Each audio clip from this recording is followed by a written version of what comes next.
My sister thought she had won.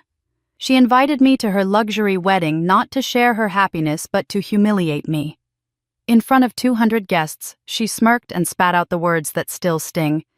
"You're nothing but a failure. No one would ever want you." Laughter rippled through the hall as I sat in silence, my hands trembling under the table. She wanted me broken. She wanted me crushed. But then something happened, no one expected. The man standing beside her, the groom she fought so hard to steal, suddenly stopped. He looked at me, not her. And right there at the altar in front of everyone watching, he walked away from my sister and knelt before me. The room erupted. Gasps, whispers, phones recording. My sister screamed in hysteria, clawing at her veil while guests turned their backs on her. Overnight, the golden daughter became a pariah, mocked, shunned, her career in ruins. This isn't just a story about revenge. It's a story about betrayal, family secrets, and a woman who refused to stay silent. Because what happened at that wedding was only the beginning. And by the end, the people who tried to destroy me lost everything. Stay with me, because once you hear the truth behind that wedding, you'll never look at family the same way again. I was 26 years old when my life unraveled in front of hundreds of people, but the roots of that humiliation reached back far into my childhood. People saw me that day as the woman who sat quietly in the back of a glittering wedding, biting her lip as my sister mocked me. What they didn't see was the years that built to that moment, the favoritism, the comparisons, the small betrayals that shaped me long before the cameras ever turned my way. If I'm going to tell you this story, I need to start where it really began, in the shadow of my sister Sarah. From as early as I can remember, Sarah was the golden child. That's not me being dramatic. That was the actual phrase my mother used when she introduced her. "This is my golden girl," she'd say, patting Sarah's shoulder, her voice bursting with pride. Sarah would smile with perfect composure as though she was used to hearing it. And she was. I was the younger one, Emma, the quiet bookworm, the one who worked hard but never seemed to shine in the right way. I brought home perfect grades essays that my teachers called brilliant, but in my mother's eyes, it wasn't enough. Nothing ever was. If I handed her an award certificate, she'd nod absently and say, "That's nice, honey," before hurrying off to tell a relative about Sarah's newest piano recital, or the praise her music teacher had given her.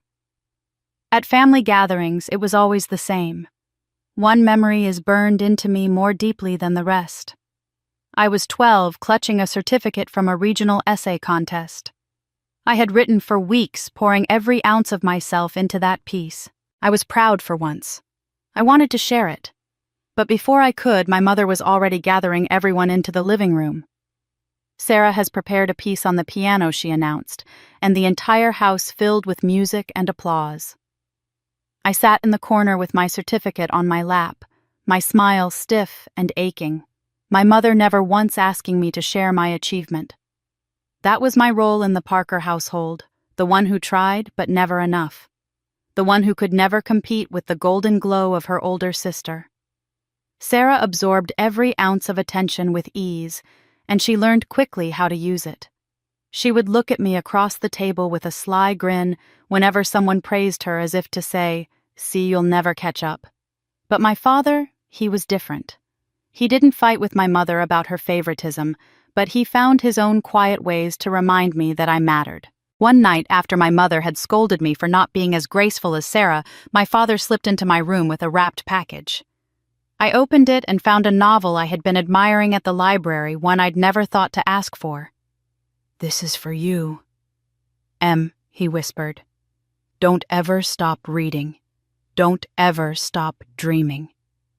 His words and that small act of kindness meant more to me than any applause. It was proof that at least one person in my family saw me for who I was, not who I wasn't. Still, those small gifts couldn't erase the larger reality. Sarah was the star, and I was the afterthought. Over the years, the comparisons carved deep grooves into me. I worked harder in school, earned better grades, even won awards that might have made another family proud. But at home it was always, "That's fine, Emma, but Sarah is the talented one." By the time I was a teenager, I had stopped trying to impress my mother. I buried myself in books and quiet accomplishments, in the hope that one day someone outside our home would see me and recognize what I had to offer. My friends admired me for my determination, and teachers called me resilient. But inside at the family table, I was still the girl whose victories were met with silence. It hurt more than I liked to admit. Every ignored accomplishment chipped away at me, and though I told myself I didn't care, a part of me longed desperately for just one moment when my mother would look at me with pride in her eyes. That moment never came. Sarah, meanwhile, basked in it all. She wasn't just gifted, she was cunning. She learned early how to soak up attention and how to remind me of my place. Sometimes she'd throw her arm around me and say, "Emma's smart, but I'm the talented one," and everyone would laugh like it was a harmless joke. But I knew better. It wasn't harmless. It was a pattern, one that set the stage for something much darker years later. I used to think that maybe things would change as we got older, that eventually my mother would see me for who I was. I thought maybe Sarah would grow out of her need to compete with me. But looking back now, I see how naive that was. The favoritism in our family wasn't a phase, it was a weapon. My mother wielded it, and Sarah learned to sharpen it. And one day they would use it against me in ways I never could have imagined. I didn't know it then, sitting in those family gatherings with my essay certificates hidden in my lap, but every slight, every dismissal, every time Sarah was held up as golden while I was pushed aside, it was all leading somewhere. It was preparing the ground for the cruelest betrayal of my life, one that would unfold under the glare of chandeliers and the watchful eyes of 200 strangers. But back then, I couldn't see it. I had no idea that this favoritism was only the beginning of the long chain of betrayals waiting for me. Sarah had a way of speaking that could charm anyone in the room, but when her words were directed at me, there was always a sharp edge hidden beneath the sugar. I learned early to listen not just to what she said, but to how she said it. She could smile sweetly, tilt her head just so, and with the gentlest tone slip in a remark that made me feel small. It wasn't obvious to anyone else, at least not at first, but I felt the sting every time. One evening, I remember sitting at the kitchen table finishing homework while Sarah practiced a piece on the piano. Our mother was nearby, humming along proudly. When I finished, I showed them the essay I had been working on, one that my teacher had praised and encouraged me to submit for a scholarship contest. Sarah leaned over, glanced at it briefly, and said in her honeyed voice, "That's cute, Emma. You're always good at little school things. But some people are just born with real talent, you know." She patted my shoulder like she was complimenting me, but her smile told another story. My mother chuckled and agreed, reminding me how Sarah's music touched people's hearts, how not everyone could have that kind of gift. My essay lay on the table, suddenly dull in comparison, though my teacher had called it exceptional. At first I brushed off comments like that, telling myself I was just being sensitive. But over time the pattern grew clearer. Sarah always managed to twist moments that should have been mine into reminders of her superiority. If I brought home a high grade, she'd say, "Of course you did, you study so hard." But real genius isn't about hard work, it's natural. If I tried to share an accomplishment, she'd laugh lightly and say, "That's sweet, Emma. I'm glad you have your little things." Her words were wrapped in ribbons, but the intention was sharp as glass. The cruelty became undeniable during my sophomore year of high school. I had worked tirelessly on a scholarship essay, pouring every ounce of myself into the words. It was for a prestigious preparatory program, one that could have changed the course of my education. I submitted it proudly, certain that my chances were strong. But weeks passed, and I heard nothing. Then one afternoon, I overheard two teachers discussing the competition. One of them mentioned how moving Sarah Parker's essay had been, how remarkable it was that she could write as beautifully as she played music. My stomach dropped. Sarah hadn't entered that contest, at least she wasn't supposed to. When I confronted the situation cautiously, my suspicions grew. Sarah never admitted anything directly, but she would give me that knowing smile, the one that said she had outmaneuvered me again. My mother insisted it must have been a clerical error, that perhaps I had missed a deadline or made a mistake with the submission. But then one of my teachers quietly pulled me aside. He told me he recognized passages from my original draft in Sarah's submission that he suspected she had taken my work and passed it off as her own. He urged me to say something, but I didn't. I wish I could say I spoke up, but I didn't. I went home, looked at Sarah across the dinner table, and swallowed my anger. I told myself that raising the issue would only cause a fight, and fights in our house never ended in my favor. My mother would protect Sarah no matter what, and I would end up looking bitter, jealous, or both. So I stayed silent. But something inside me shifted. I had always known Sarah enjoyed being the favorite, but this was different.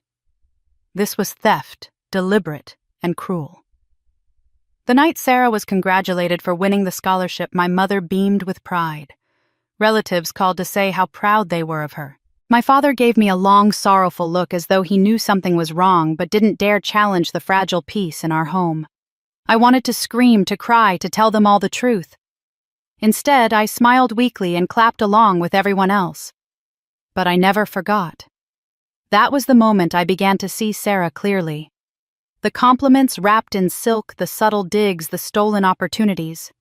It wasn't just sibling rivalry. It was strategy. She was determined to stay above me no matter what it took, and she was willing to hurt me to secure her place on the pedestal our mother had built. In the quiet of my room that night, I replayed the teacher's words in my mind, his quiet encouragement to stand up for myself. I wondered if I was a coward for staying silent, or if I was simply too tired of fighting battles I knew I couldn't win. Part of me hoped that maybe this would be the last time, that maybe Sarah had gotten whatever satisfaction she needed and would stop. But another part of me, the part that had felt the sting of her remarks for years, knew better. I told myself it was just sibling jealousy, that maybe it wouldn't matter in the long run. But deep down, I knew this was different. It wasn't a small rivalry. It was a warning. Emma thought it was nothing more than petty jealousy, but in truth it was only the beginning. After the scholarship incident, I told myself I would never let Sarah steal another piece of me. I buried my focus in school and in small part-time jobs, anything that kept me out of the house and away from the endless comparisons. That was how I ended up working afternoons at a quiet little coffee shop in town. It wasn't glamorous, but it gave me space to breathe and reminded me that there was a world outside the Parker household, a world where no one cared whether Sarah could play Beethoven or whether my essays won awards. It was there behind the counter, surrounded by the smell of espresso and cinnamon, that I met James. James was a new hire, just a few months older than me, with an easy smile and a warmth that immediately set him apart. He wasn't polished in the way Sarah would have approved of. He didn't wear expensive clothes or carry himself like someone who had been told all his life that he was special. He was straightforward, sometimes awkward, but genuine in a way that caught me off guard. We bonded quickly during long shifts together, wiping down tables and rushing through the morning coffee rush. One night after closing, we sat together on the shop's worn leather sofa, exhausted but unwilling to go home just yet. He told me about his life, how he had grown up without much, how he dreamed of building something that mattered. "I don't need to be rich," he said, staring at his coffee cup as though the steam held the answer. "But I want to make a difference. Maybe start a small business, something that gives back, something that feels honest." I found myself opening up in ways I hadn't before. I told him about my love for writing, how it was the one place I felt I could be completely myself. I confessed my frustration at always being overlooked, always being compared. He listened without judgment, and when I finished, he didn't try to minimize my feelings. Instead, he leaned forward and said, "Emma, you don't have to prove yourself to anyone. You already matter." It was such a simple statement, but it sank into me deeper than all the empty words of encouragement I had ever heard at home. Over the weeks that followed, we created a ritual. We bought a small notebook with a plain brown cover and began jotting down our dreams inside it. Sometimes they were big things, like start a foundation for kids who can't afford school supplies. Other times they were small, almost silly, like learn how to bake bread from scratch or take a road trip with no map. That notebook became our secret, a physical record of hope that tied us together. Every time I wrote something down, I felt lighter, as though I was finally building something for myself, not for my mother's approval or to compete with Sarah's endless spotlight. Our bond grew in the quiet, unremarkable corners of life. He'd walk me home after late shifts carrying my heavy backpack without being asked. I'd bring him sandwiches I made from leftovers, laughing when he pretended they were gourmet meals. It wasn't a love story out of the movies, it was better because it was real. For the first time, I felt truly seen, not as Sarah's little sister or the overlooked daughter, but as Emma, a person worth caring about. But even in the middle of that happiness, a shadow lingered. I knew my mother would never approve of James. She valued image above all else, and James didn't fit the mold. He wasn't wealthy, he wasn't polished, and he didn't come from a family with connections. He was just a boy with dreams and determination, and in my mother's world that wasn't enough. I remember lying awake at night, staring at the notebook of dreams we'd started, feeling warmth in my chest and dread in my stomach. What would happen if she found out? What would she say when she saw me with someone who didn't meet her impossible standards? I tried to keep my worlds separate. At the coffee shop, I was free laughing with James, scribbling dreams into our notebook. At home, I tucked the notebook away, answering questions about my day with vague remarks. But no matter how carefully I tried to shield it, I knew secrets didn't last long in our family. Sarah especially had a way of noticing things. She thrived on it, on sniffing out vulnerabilities and exposing them at the worst possible moment. I told myself I could handle it, that this time I had something too precious to let her destroy. Still late at night, the unease gnawed at me. Looking back now, I realized that unease wasn't paranoia. It was instinct. Because as much as I tried to protect my first love, as much as I wanted to believe I could keep James separate from the toxic games of my family, the truth was unavoidable. My mother's disapproval was inevitable, and Sarah's interference was already on the horizon. My fear was not misplaced. That worry I carried in secret quickly became reality the moment Sarah appeared. At first, I thought I had managed to keep James and my family in separate worlds, like two fragile glass spheres I carried carefully in each hand. But glass has a way of cracking under pressure, and my family had always been good at finding the weak points.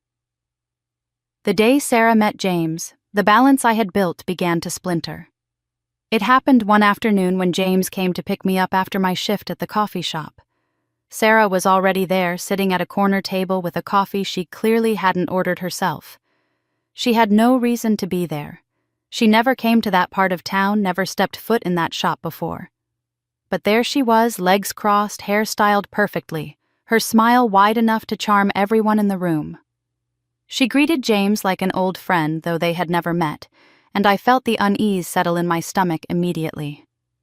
"Emma's told me so much about you," she said, her voice syrupy sweet.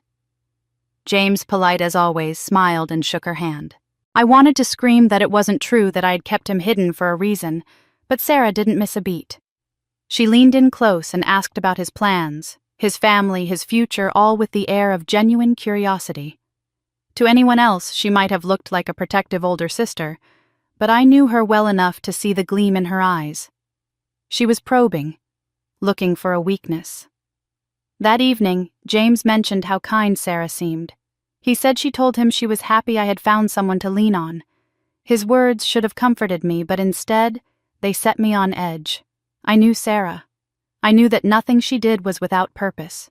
Her friendliness was never free. It was always a prelude to something else. I laughed it off, but my chest tightened.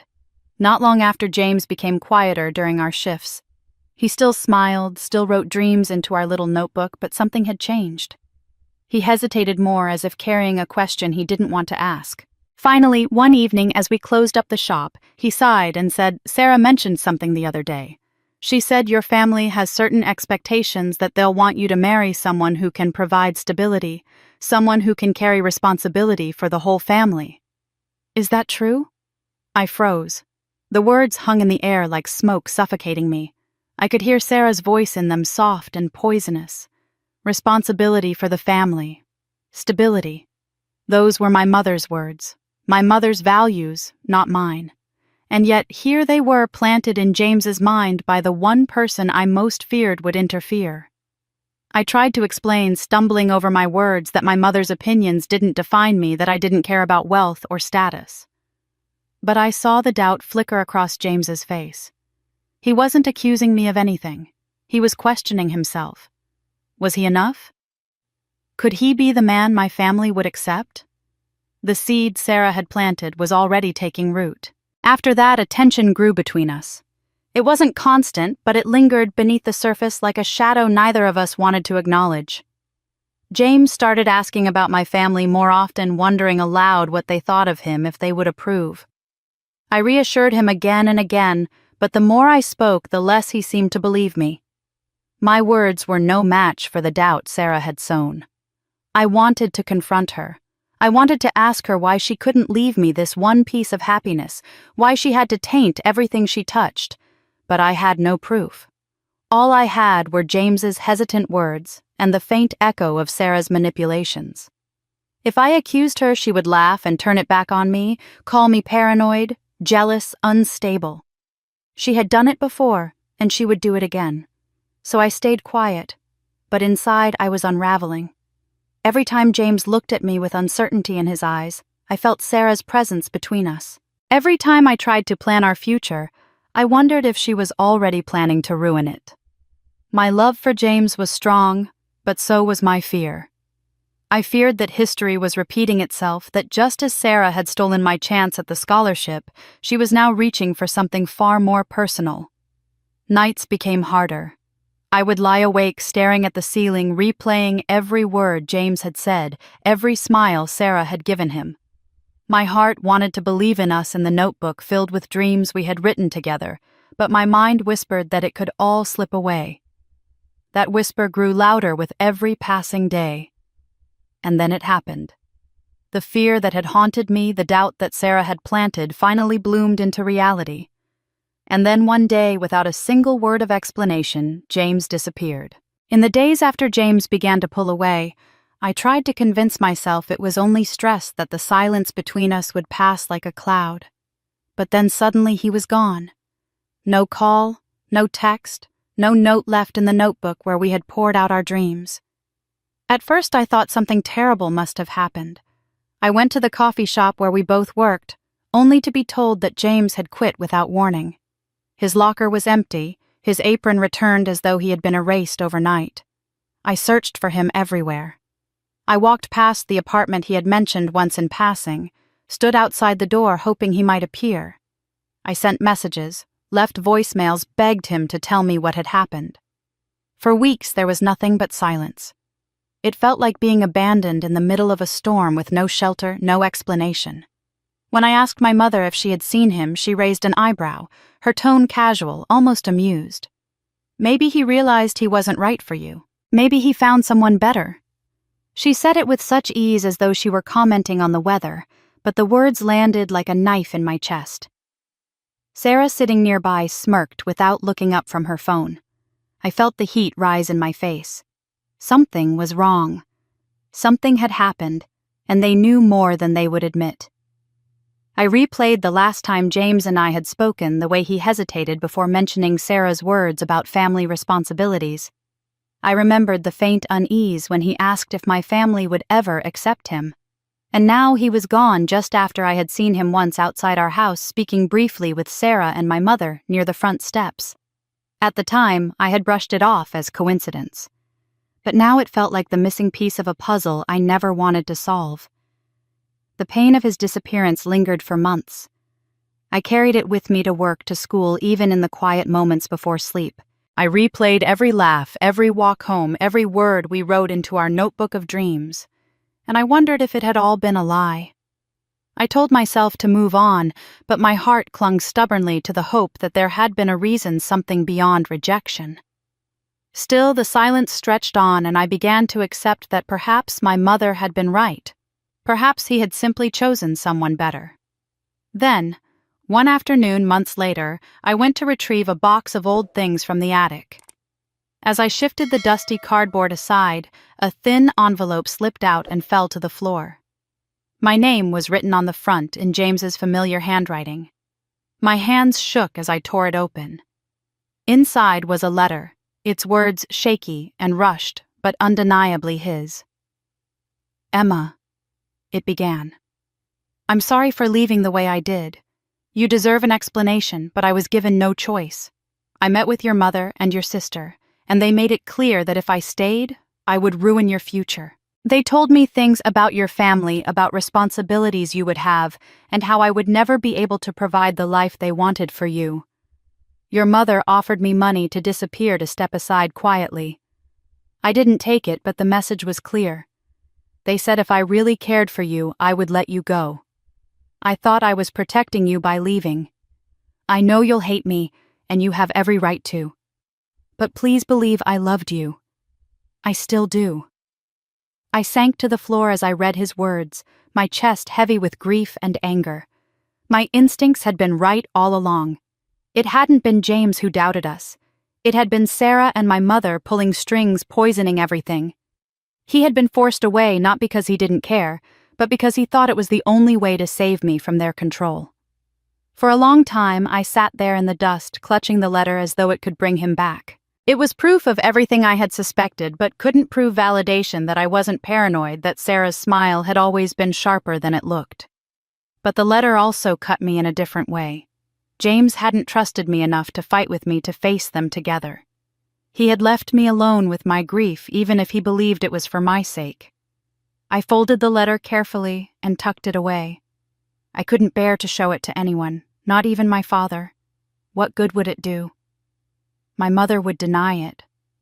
Sarah would laugh, and I would once again be painted as the bitter little sister who couldn't handle reality. So I kept it to myself, carrying the knowledge like a secret wound. I tried to move forward, though every step felt heavier than the last. I told myself that first loves rarely lasted, that perhaps this was just how life worked, but deep down I knew this wasn't a simple heartbreak. It was something stolen from me deliberately and cruelly by the two people who should have cared for me most. I thought at that moment that it was the end of my story with James. I believed the letter was closure, however painful, and that I would never see him again. But life has a way of twisting even the deepest wounds into something unexpected. I thought I had finally found some measure of closure after discovering James's letter.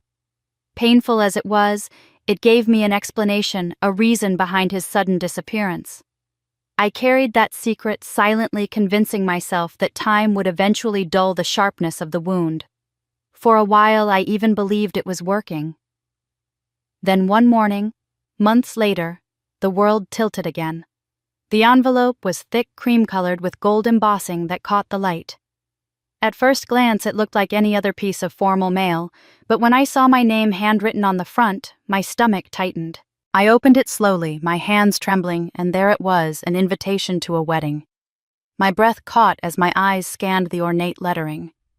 Sarah Parker and James Miller, my sister and my first love. The girl who had always thrived on my pain, and the boy who once promised me forever. For a moment, I couldn't breathe. The words blurred as if the paper itself was mocking me. My chest felt hollow, as though someone had reached inside and scraped away whatever fragile healing had begun. It wasn't just betrayal, it was a double wound, a cruel twist that I couldn't have imagined even in my darkest fears. Sarah hadn't only taken opportunities, she hadn't only poisoned James against me. She had taken him entirely, binding him to her in the most public way possible. I sat frozen with the invitation in my lap until my mother's voice broke through. She was standing in the doorway, her expression unreadable. "You'll go, of course," she said matter-of-factly. "It will mean a lot to Sarah if you show your support. People will be watching. It's important you prove you're not bitter." The words landed like stones. Bitter. That was how she saw me, not a daughter who had been wronged, but a potential embarrassment she needed to manage. I tried to protest, my voice barely steady. "You expect me to sit there and watch them?" My mother waved her hand as though dismissing a child's tantrum. "It's family." "Emma, Sometimes you have to rise above. If you refuse, everyone will think less of you. Do you want to be the petty little sister who couldn't show grace? She tilted her head, her smile thin. Be the bigger person. That's what people will remember. Grace. Generosity. Those were the words she used, but what she meant was obedience. What she meant was sacrifice. I was to swallow my pain once again, just as I had done all my life, and wear it like a mask so the world could clap for Sarah. My father stayed quiet through the conversation, his gaze lowered, but I saw the flicker of shame in his eyes. He knew, though he would never say it aloud. That night alone in my room, I clutched James's letter in one hand and the wedding invitation in the other. The contrast was unbearable. One was a confession of love and regret, proof that he had been forced away. The other was a glittering announcement of a union that should never have been. I felt like I was being asked to applaud my own destruction. The days that followed were heavy with whispers. Relatives called, delighted by the perfect match between Sarah and James. Friends sent messages asking if I was excited for my sister's big day. Every word was a reminder of how deeply the betrayal cut. I began to feel like I was trapped in a nightmare where everyone else saw beauty and celebration while I alone saw the rot beneath the surface. I told myself I wouldn't go. I promised myself I wouldn't subject my heart to that spectacle. But then my mother pressed harder, her tone sharper. If you don't come, people will assume the worst. They'll think you're jealous that you can't handle seeing your sister happy. Is that what you want? To be branded as small and bitter for the rest of your life? She didn't say it outright, but the threat was clear. Refusal would mean exile from the family, complete erasure. I hated her for it. I hated Sarah more. But most of all, I hated that part of me still wanted to see James, to look into his eyes and search for answers, even though the answers would only hurt. The night before the RSVP was due, I sat at my desk staring at the card. Attend or decline. My hand hovered over the paper, shaking. Decline would free me from the humiliation, but it would also give Sarah the satisfaction of knowing she had driven me away. Attend meant walking willingly into the fire, but it also meant showing them I would not be erased.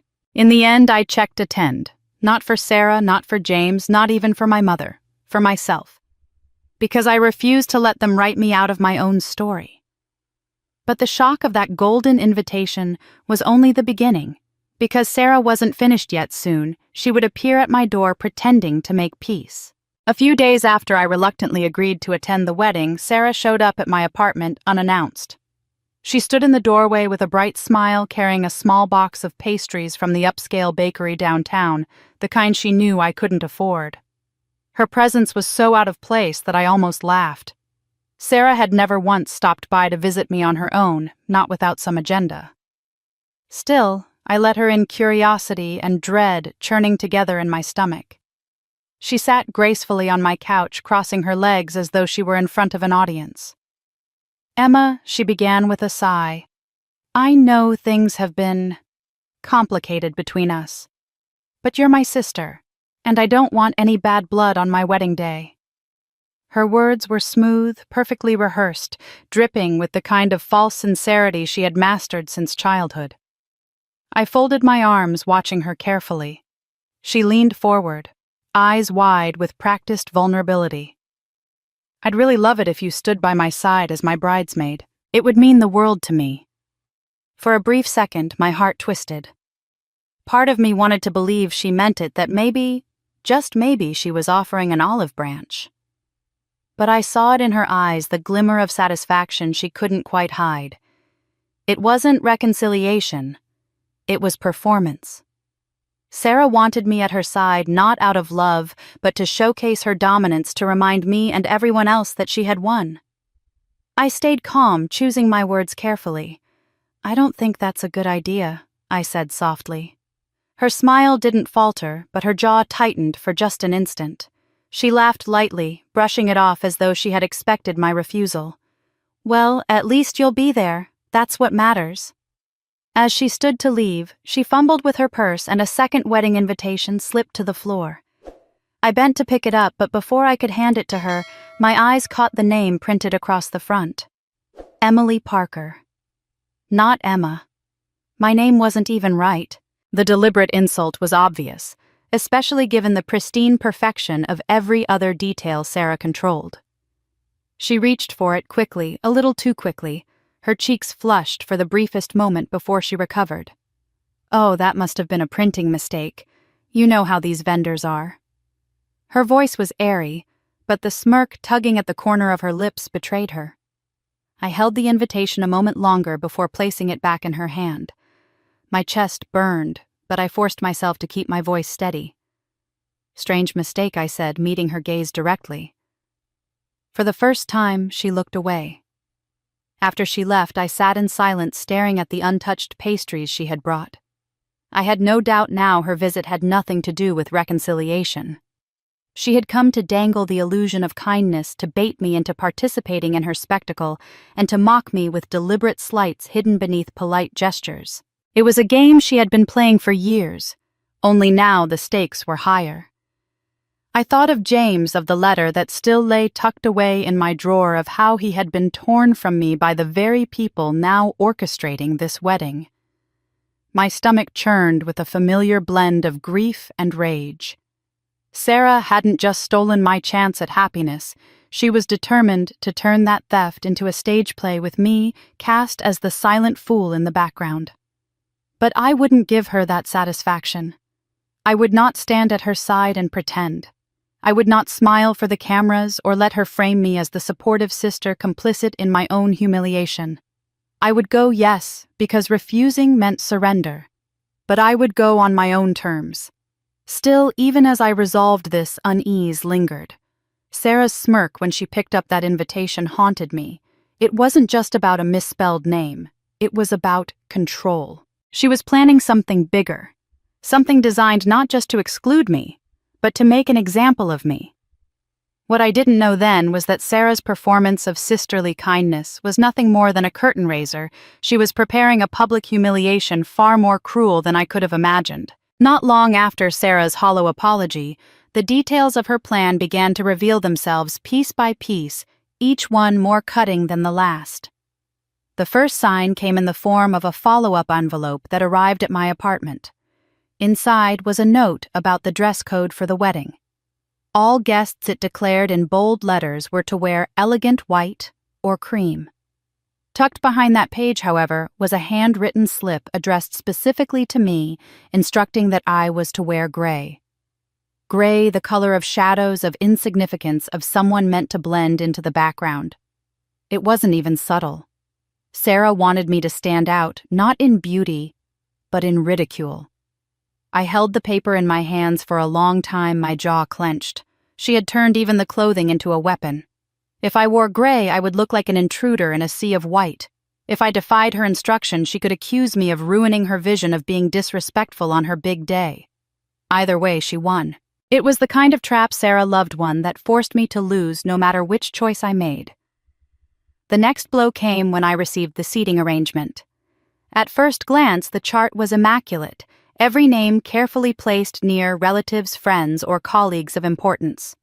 My eyes scanned the page until I found mine tucked away in the very last row of tables near the restrooms and the catering station. I wasn't only removed from my immediate family, I wasn't even near cousins or acquaintances who might soften the isolation. It was a deliberate banishment and exile within the glittering event. My presence was acknowledged only to be diminished. Then came the family photo list. A photographer's memo was circulated through relatives detailing the groups to be captured after the ceremony. Parents with the bride and groom, extended family clusters, special shots with bridesmaids and groomsmen. I searched through the pages looking for my name.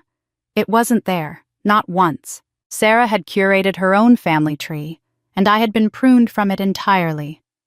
It was as though I had ceased to exist, except as the gray-clad shadow at the farthest table. Each of these slights landed like a stone, stacking one atop another, until the weight threatened to crush me.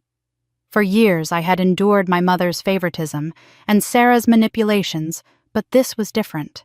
This was public. This was spectacle. Sarah didn't just want me to feel small. She wanted to perform my humiliation in front of hundreds of witnesses. The wedding wasn't enough of a victory for her. It had to become a stage where I was the punchline. For days, I battled with myself. Part of me wanted to tear up the invitation to refuse to play her game. But another part, stronger and more defiant, whispered that walking away would only hand her what she wanted, my absence. I had been erased from photographs, from seating charts, from family acknowledgments, but I refused to erase myself. If Sarah was determined to display me as a shadow, then I would show up as something more. I began to prepare not with excitement, but with resolve. I studied the gray dresses in my closet, each one duller than the last, until I realized that wearing exactly what she demanded was submission. I searched for another option, something subtle yet dignified, a way to reclaim the narrative. I told myself over and over that my worth did not depend on her approval, nor on the sneers of relatives who might follow her lead. My worth was mine alone. At night, though, the fear gnawed at me. I lay awake imagining the whispers, the stares, the laughter when I walked into that ballroom. I pictured myself alone at the table near the restrooms, ignored by the photographer, excluded from every moment of joy. My stomach twisted with dread, but beneath it a fire flickered. I would not let her see me break. The closer the date came, the more determined I became. I rehearsed in my mind how I would hold myself shoulders back, chin high, eyes steady. I told myself that I had survived worse, that silence at the dinner table, that scholarship stolen, that letter hidden in the attic. This would be just another trial, one I could endure. And yet, no matter how much I braced myself, I couldn't shake the sense that something else was coming. Sarah's cruelty rarely stopped at surface gestures. The gray dress, the table assignment, the exclusion from photos, these were just the opening acts. The real blow, I feared, was waiting for me at the ceremony itself. But just when I thought I would have to face it all completely alone, someone unexpected stepped forward to help me. The unease that had been gnawing at me grew heavier as the wedding drew closer. Sarah's games had always been cruel, but this time I sensed a darker edge. I tried to steel myself for the whispers, the sidelong glances, the humiliations of the seating chart and the gray dress. Still deep inside, I feared that she was preparing something even more cutting. That fear proved justified the evening my aunt knocked quietly at my door. She wasn't the kind of relative who often visited. My mother dismissed her as unsuccessful and irrelevant. But I had always felt a quiet warmth from her, even if our interactions were rare. When I opened the door, she looked around nervously before stepping inside. "Emma," she said softly, "we need to talk." Her voice carried urgency, and my stomach tightened before she even spoke the words that confirmed my worst suspicions. "I heard Sarah and your mother talking.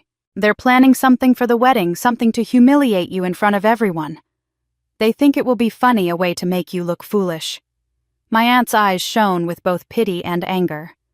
I sat down heavily, my hands cold. I had expected cruelty, but hearing it spoken aloud was different. It was no longer a possibility. It was a certainty. Then she reached into her bag and pulled out an object wrapped in a faded cloth. She set it on my table and pushed it toward me. When I unfolded the cloth, my breath caught. It was my old journal, the one I had kept during high school, filled with my most private thoughts, dreams, and fears. I hadn't seen it in years. "I found this among Sarah's things," my aunt whispered. "She's been keeping it, and she's written things in it. Cruel things." She was laughing about showing it at the wedding. With trembling hands, I flipped through the pages. My handwriting stared back at me, entries about my struggles at school, my dreams of becoming a writer, my feelings for James when we were young. But interspersed with my words were Sarah's scrawls in bold ink mocking me. Next to a line where I had written, "Maybe one day I'll be good enough," she had scribbled, "Never will be." Next to a page about my first kiss with James, she had written, "Pathetic little fantasy girl." It was like being gutted with every turn of the page. My private self, my vulnerable heart had been violated, ridiculed, turned into a prop for her amusement. I closed the journal, my hands shaking my throat tight. My aunt reached across the table and squeezed my arm. "You can't let them win, Emma. I don't know exactly what they plan to do with this, but they're cruel enough to use it in front of everyone. You need to be ready." Tears stung my eyes, not just from the invasion of my privacy, but from the confirmation of what I had always feared. My pain was Sarah's favorite toy. For a moment, I wanted to collapse under the weight of it all, to curl up and vanish rather than endure the spectacle she was preparing. But then, something inside me hardened. I had lived my whole life under their shadow, swallowing every insult, every dismissal, every theft. If Sarah thought she could destroy me in front of 200 guests, she was wrong. I looked at the journal one last time and then slid it back across the table. "Thank you for bringing this to me," I told my aunt. "But if she wants a stage, I'll give her one. I won't run from her anymore." My aunt studied me with surprise, then nodded slowly as though she saw a fire in me she hadn't expected. That night I sat alone with the journal in my lap. I read through the cruel annotations again, feeling the sting of each one, but with every sting came a strange kind of clarity. I could no longer pretend Sarah's cruelty was petty jealousy. It was malicious, deliberate, relentless. And the only way to fight it was not with silence, but with strength. I thought of James, of the letter he had left me, of the way he had been forced out of my life. I thought of the years of being pushed aside while Sarah was lifted up. All of it led here to this wedding, to this stage she had prepared. By the time I closed the journal, I felt steadier than I had in weeks. They wanted me humiliated. They wanted me erased. But I would walk into that ballroom with my head high, not as their victim, but as my own person. Emma made her choice. She would not run or hide. She would face whatever waited for her at the wedding, no matter how cruel, and go to the very end. That night after my aunt left, I sat in my apartment with the journal on the table in front of me. Its weight felt heavier than the paper and ink it carried, heavier even than the cruel annotations Sarah had scrawled across my teenage thoughts. It represented years of silence, of being diminished, of being told I was less. For hours, I turned the decision over and over in my mind. I could decline the invitation and spare myself the humiliation that Sarah had so carefully staged. I could hide, disappear, and let the world believe the narrative she wanted them to see, that I was too fragile to show up. Or I could face it. The thought of stepping into that ballroom, of enduring the whispers and the spectacle, filled me with dread. But then I remembered the look in my aunt's eyes, the concern mingled with admiration when I told her I would not run. For the first time in years, someone in my family had acknowledged the cruelty for what it was. And if I failed to show up, I would be proving Sarah right, that I could be silenced, erased, pushed aside. I thought of James's letter, of the way his absence had been forced on me, of the countless times my mother and Sarah had stolen my victories. They had taken so much already. I would not let them take my dignity too. So I made my decision. I would attend. Not because I wanted to celebrate them, but because I wanted to claim my place in the story, because I wanted to walk into that glittering room and refuse to bow my head. I would endure whatever spectacle they had planned, and I would do it with my spine straight and my chin lifted. The next step was deciding what to wear. Sarah's instructions had been clear gray, while every other guest wore white or cream. It was meant to isolate me, to turn me into the shadow at her celebration. I opened my closet and stared at the options, each gray dress duller than the next. The thought of walking in wearing one of them, of playing directly into her scheme, made my stomach twist. I couldn't give her that satisfaction. Instead, I searched until I found a dress that was neither gray nor white, but a deep, elegant navy blue. It wasn't flashy, but it carried a quiet dignity. When I tried it on, I stood before the mirror and studied myself. The color brought out my eyes, and the clean lines of the dress made me look composed rather than defeated. It was my answer to Sarah's trap-subtle rebellion, a refusal to be cast as the shadow she wanted me to be.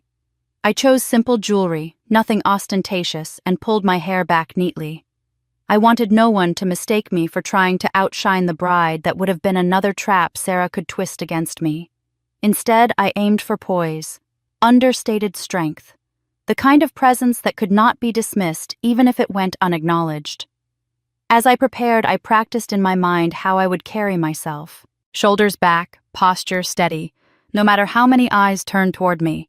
I reminded myself that whispers would come, that laughter might ripple through the room, that Sarah would no doubt arrange moments to spotlight me as the outcast. But I would not flinch. I repeated the words in my head like a mantra I will not break. On the eve of the wedding, sleep came in restless fits. I dreamed of being back at the family table holding my essay certificate while everyone applauded Sarah's piano recital. I dreamed of James standing in the coffee shop smiling at me before turning and vanishing into the crowd. I woke with tears on my cheeks, but also with a sense of finality. The past could not be undone, but tomorrow would be the moment to confront it head-on. In the morning, I stood in front of the mirror one last time, adjusting the navy dress fastening the clasp of my necklace. I thought of Sarah's smirk when she dropped the invitation with my name misspelled, of the way my mother insisted I attend to prove I wasn't bitter. I thought of all the years I had swallowed my pain in silence. No more. I slipped the old journal into my bag. I wasn't sure why, perhaps as a reminder of what I had endured, perhaps as a talisman of my own resilience. Either way, I knew I wanted it near me, a piece of my story that Sarah could no longer control. When I stepped out of the apartment, the air was crisp, the sky a pale blue. I took a deep breath and squared my shoulders. Whatever waited for me inside that wedding hall, I would meet it without bowing, without crumbling. And so the day of the wedding arrived. The morning of the wedding felt strangely calm. I dressed carefully, sliding into the navy dress I had chosen, fastening my necklace with hands that only shook once before I steadied them. By the time I arrived at the hotel, the grandeur of it all nearly took my breath away. Crystal chandeliers blazed from the ceiling, floral arrangements towered like sculptures, and a red carpet stretched across the marble floor to welcome the stream of well-dressed guests. Everything gleamed with wealth and precision, as if Sarah had designed every detail not just for beauty, but for spectacle. I soon discovered I wasn't wrong. The entire event was being live-streamed. Cameras hovered discreetly, their blinking lights catching every movement, and a giant screen in the reception hall projected highlights for both the guests in attendance and the audience watching online. It was more than a wedding. It was a show. I kept my head high as I checked in at the reception desk, though my stomach twisted when the usher handed me a place card and guided me toward the farthest corner of the ballroom. My table was tucked away beside the restroom doors, so close I could hear the rush of water whenever someone washed their hands. The tablecloth was immaculate and the silverware polished, but the placement said everything. I was an afterthought, a nuisance tucked away from sight. Except that with the live stream cameras panning the room, my isolation would be all the more visible. The other guests at my table looked as uncomfortable as I felt. An elderly couple whispered to each other, avoiding eye contact with me, while a young man checked his phone constantly, as if embarrassed to be seated so close to the restroom. I could feel the stares from other tables as people recognized me, murmuring behind hands or leaning close to gossip. It was as though every whisper carried my name. I caught fragments. "That's the sister, isn't it? Why is she all the way back there? Do you think she came out of pity or desperation?" Each word stung, but I sat straighter, refusing to give them the satisfaction of seeing me flinch. From where I sat, I could see the head table gleaming under the chandeliers. Sarah, radiant in her designer gown, basked in the glow of admiration, laughing with guests glancing often toward the cameras. James sat beside her, stiff and polite. His smile forced his gaze, never once drifting in my direction. My chest ached at the sight of him, but I pressed the feeling down. I wasn't here to cry over him. I was here to endure, to show that I would not be erased. Waiters glided past with trays of champagne, and the music swelled as more guests arrived.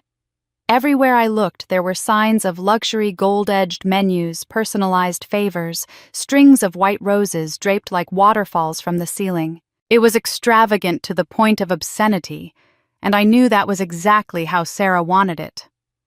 She had created not just a wedding, but a kingdom with herself as the queen at its center. And I, dressed in navy against a sea of white seated by the restroom, was her court jester placed there for the audience to mock. The live stream only heightened the sense of exposure. Every so often the screen at the front of the room would flash wide shots of the ballroom.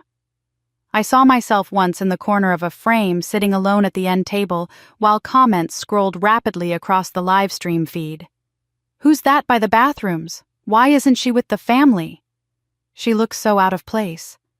I clenched my jaw, telling myself not to look again. If Sarah's goal was to make me feel small, she would not succeed in making me crumble. Yet the weight of it pressed on me with every passing minute. When the photographer began gathering people for pre-ceremony portraits, I watched as family groups formed. My mother stood proudly with Sarah and James, their smiles wide, while I remained at my lonely table. No one asked me to join. No one even glanced in my direction. For a moment, the sting of exclusion nearly broke through my composure, but I forced myself to take a sip of water, to breathe, to hold my head high. The whispers grew louder as the ceremony neared, the sense of spectacle rising. I could see Sarah's smug satisfaction every time her gaze flickered across the room. She wanted me to feel invisible, yet humiliated at the same time. It was a delicate cruelty, one she had perfected over years of practice. But I had come prepared. I reminded myself of the journal of my aunt's warning of all the years of silence I had already survived. I would not break today. Still, even as I steeled myself, I felt the room shift when the lights dimmed and the screen at the front of the hall flickered to life again. A hush fell over the guests.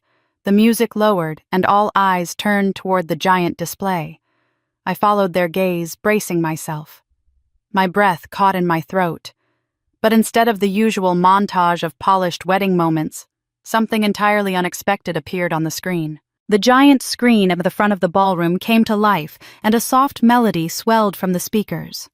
The slideshow had begun a montage meant to celebrate James and Sarah's love story. The first images were harmless enough: James as a boy on a baseball team, Sarah in her college gown, snapshots of vacations and carefully staged dinners. Guests murmured approvingly, clapping lightly as each memory faded into the next. But then, in the midst of the polished sequence, a picture appeared that sucked the air out of the room. It was James and me. The photo was grainy, clearly taken years ago, but there was no mistaking the closeness of the moment. We were at the little cafe where we first worked together, his arm around my shoulders, both of us laughing with the kind of joy that can't be faked. Written across the bottom in James's handwriting were the words, "Forever with you." The room fell into stunned silence. Then, like a crack of thunder, whispers began to ripple across the tables. Heads turned toward me, toward Sarah, toward James. Some guests gasped, others exchanged wide-eyed looks. I felt the heat rush to my face, but I refused to look away from the screen. That photo, forgotten for so many years, was proof of a truth Sarah had tried to erase, that James and I had once belonged to each other. Sarah reacted instantly. I saw her stiffen in her chair at the head table, her face blanching before a flush of red spread up her neck. She leaned forward sharply, signaling frantically to the technician near the projector. Her smile cracked, faltered, and for the first time that evening she looked rattled. She muttered something to my mother, who also looked stricken, and together they tried to mask their panic with forced laughter. But the damage was already done. The whispers around me grew louder, tinged with disbelief and intrigue. Wasn't that Emma? When was that taken? It looked like they were together. The speculation spread like wildfire, amplified by the live stream cameras that had captured every guest's reaction. Sarah had built this event to showcase her perfect love story, and now the world had been given a glimpse of the lie at its heart. I kept my composure, sitting straight in my chair, but inside my heart was pounding so hard I thought it might burst. My fingers dug into the napkin in my lap, the only outward sign of my turmoil. Part of me wanted to flee the room, but another part, stronger now, told me to stay still, to let the moment speak for itself. The truth didn't need me to defend it. It was written in the easy smiles of two young lovers caught in a candid photograph. Then my eyes drifted to James. He was staring at the screen, frozen, his face ashen. His hand clenched the edge of the table, and for the first time since I arrived, his mask of composure cracked. Slowly, almost unwillingly, his gaze shifted across the room and landed on me. Our eyes met. For a heartbeat, the entire room seemed to fall away, leaving only the two of us bound by the memory that photo had revived. His eyes glistened, his lips parted slightly, as though he wanted to speak but couldn't. And in that look, I saw it, the recognition, the regret, the lingering pull of something that Sarah had tried to bury, but could not kill. The moment stretched painfully, then shattered as Sarah barked an order at the technician. The photo vanished from the screen, replaced by another polished image of the happy couple on a yacht. But the damage could not be undone. The guests had seen, and they would not forget. Sarah laughed too loudly, lifting her glass in a desperate attempt to regain control. But her eyes darted toward me, sharp with fury, as though she already suspected I had planted the picture there. I hadn't, of course. I had no idea how that image had slipped into the carefully curated slideshow. But as the whispers continued, and James's gaze lingered on me, even as Sarah tugged at his sleeve, a small ember of defiance flared in my chest. For once, Sarah was the one scrambling, not me. For once, she was the one exposed.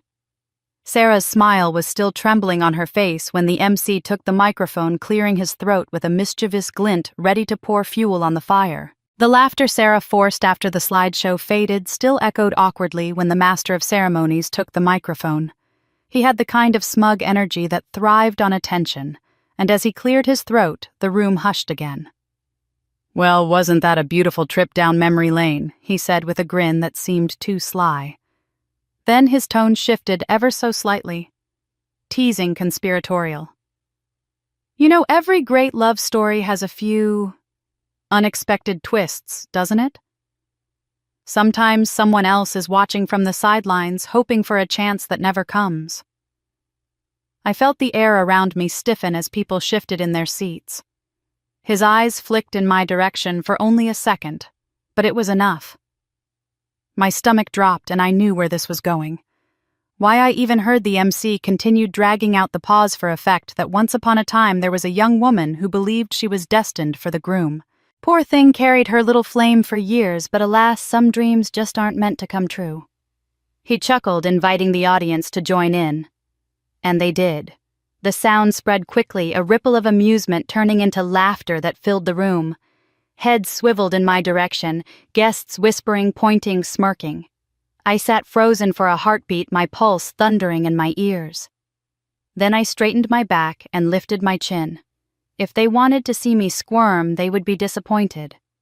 My face remained calm, my hands folded neatly in my lap. Only the crushing tightness in my chest betrayed how hard it was to stay composed. The MC leaned into the microphone again, his voice dripping with mock pity. "It's always a little sad, isn't it? Watching someone chase a dream that was never theirs to begin with. But today we get to celebrate the real love story, the one that triumphed." He gestured theatrically toward Sarah and James, who sat stiffly at the head table. Sarah's lips curved into a triumphant smile, though her eyes betrayed a flicker of unease. She thought she had regained control, that the humiliation of the photo had been smothered by the MC's performance. The guests, emboldened by the MC's words, leaned into the spectacle. I could hear the murmurs rising again. "That's her, isn't it? The sister. Imagine thinking she had a chance with him." A few people laughed openly now, as though my pain were part of the entertainment. The sting was sharp, but I refused to let it show. I thought of the girl I had been years ago, the one who had scribbled dreams into a journal, only to have them mocked. The one who had watched Sarah steal opportunities, then smiled politely to keep the peace. That girl might have wilted under this spotlight, might have lowered her eyes and accepted the label of failure. But I wasn't that girl anymore. I tightened my grip on the napkin in my lap, forced my shoulders square, and let them look. Let them laugh. I would not give them tears. Across the room, James shifted uncomfortably. His eyes darted toward me again, then quickly away, as if the truth in that slideshow photo still lingered in his mind. For a fleeting second, I thought I saw guilt flicker across his face, a crack in the polished mask he wore beside Sarah. That flicker gave me strength. It reminded me that their mockery didn't erase what had been real, no matter how much they tried. The MC wrapped up his little anecdote with a flourish. But that's what makes today so sweet, isn't it? That we can all gather to celebrate love that's true and lasting. The audience clapped politely, though the laughter still buzzed beneath it, a cruel undercurrent directed at me. I sat perfectly still, my expression serene, though every muscle in my body was taut. My heart hammered against my ribs, but I forced each breath to be slow and measured. I would not break here, not in front of them, not when Sarah and my mother were surely watching for the slightest crack in my armor. Yet even as I fought to hold myself steady, I sensed the true blow had not yet landed because the real humiliation was only just beginning. The applause for the MC's cruel little story had barely faded when the lights dimmed again, and the screen at the front of the ballroom flickered to life. At first I thought it was another montage of James and Sarah, perhaps more polished images of their courtship. But within seconds, I realized this was something else entirely. A familiar scrawl filled the screen, my handwriting. My chest went tight as I recognized the words lifted straight from the private pages of the journal Sarah had stolen years ago. At first it was an entry I had written as a teenager, raw and unguarded. Maybe one day I'll be good enough. But before the words could land in their true form, the clip cut to a mocking narration. Sarah's voice exaggeratedly whiny as she read my words aloud. Then came laughter layered over the top, artificial but effective, priming the audience to respond in kind. The images had been paired with cartoonish graphics, sad violins, floating hearts that burst into confetti, transforming my private dreams into punchlines. The guests erupted.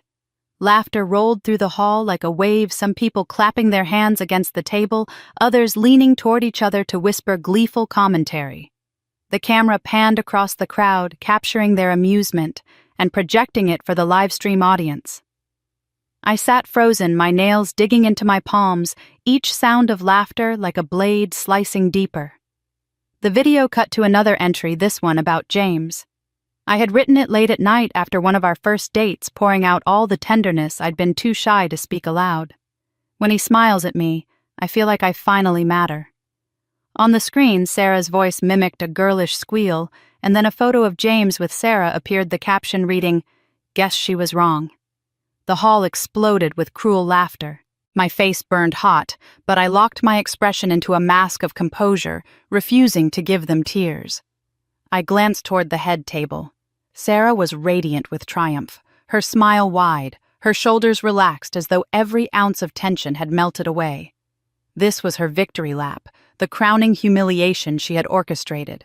She leaned toward my mother, who covered her mouth as she laughed, both of them reveling in the spectacle. But James did not laugh.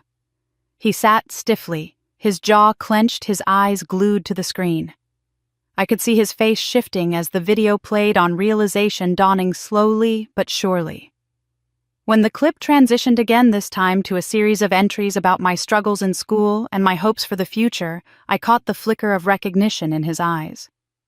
The format of the video, the way the files were accessed, it wasn't just random journal pages. It was content pulled directly from a device he knew. James leaned down, subtly fumbling with something at his side. A moment later I realized what it was, his old phone, the one he had long since stopped using but never thrown away. I remembered it well, the clunky device he carried when we first met. My breath caught as I pieced it together. Sarah had taken his phone at some point, copied its files, and paired them with my stolen journal. The laughter around me grew louder, sharper, filling the space like a chorus of jeers. I sat still, my back rigid, my hands gripping the edge of the table to anchor myself. They wanted me to crumble. They wanted me to break down in front of the cameras, to give them the final proof that I was weak, pathetic, a failure. But I would not. I forced my breathing steady, even as humiliation scorched every inch of me. James's expression hardened. His hand tightened around the phone, his knuckles white. He looked toward Sarah, who was basking in the audience's laughter, utterly unaware of the storm gathering beside her. Then he looked at me. For the first time since the ceremony began, our eyes locked fully, and I saw the conflict raging inside him, the dawning understanding of the cruelty, the guilt for his part in it, the fury that he had been used as a tool to hurt me. The video ended with one final flourish, a page from my journal reading, "All I want is to be loved for who I am," paired with a booming laugh track and a flashing caption. Too much to ask. The screen went dark and the guests roared with laughter, some even clapping as though they'd just watched a comedy sketch. Sarah raised her glass, smug and glowing, certain she had destroyed me once and for all. But as I sat in that suffocating silence beneath the weight of their mockery, I saw James's face change. His lips pressed into a hard line, his eyes narrowing as if the final piece of a puzzle had clicked into place. He glanced down again at the old phone in his hand, then back at Sarah, and I knew in that instant that something inside him had shifted irrevocably.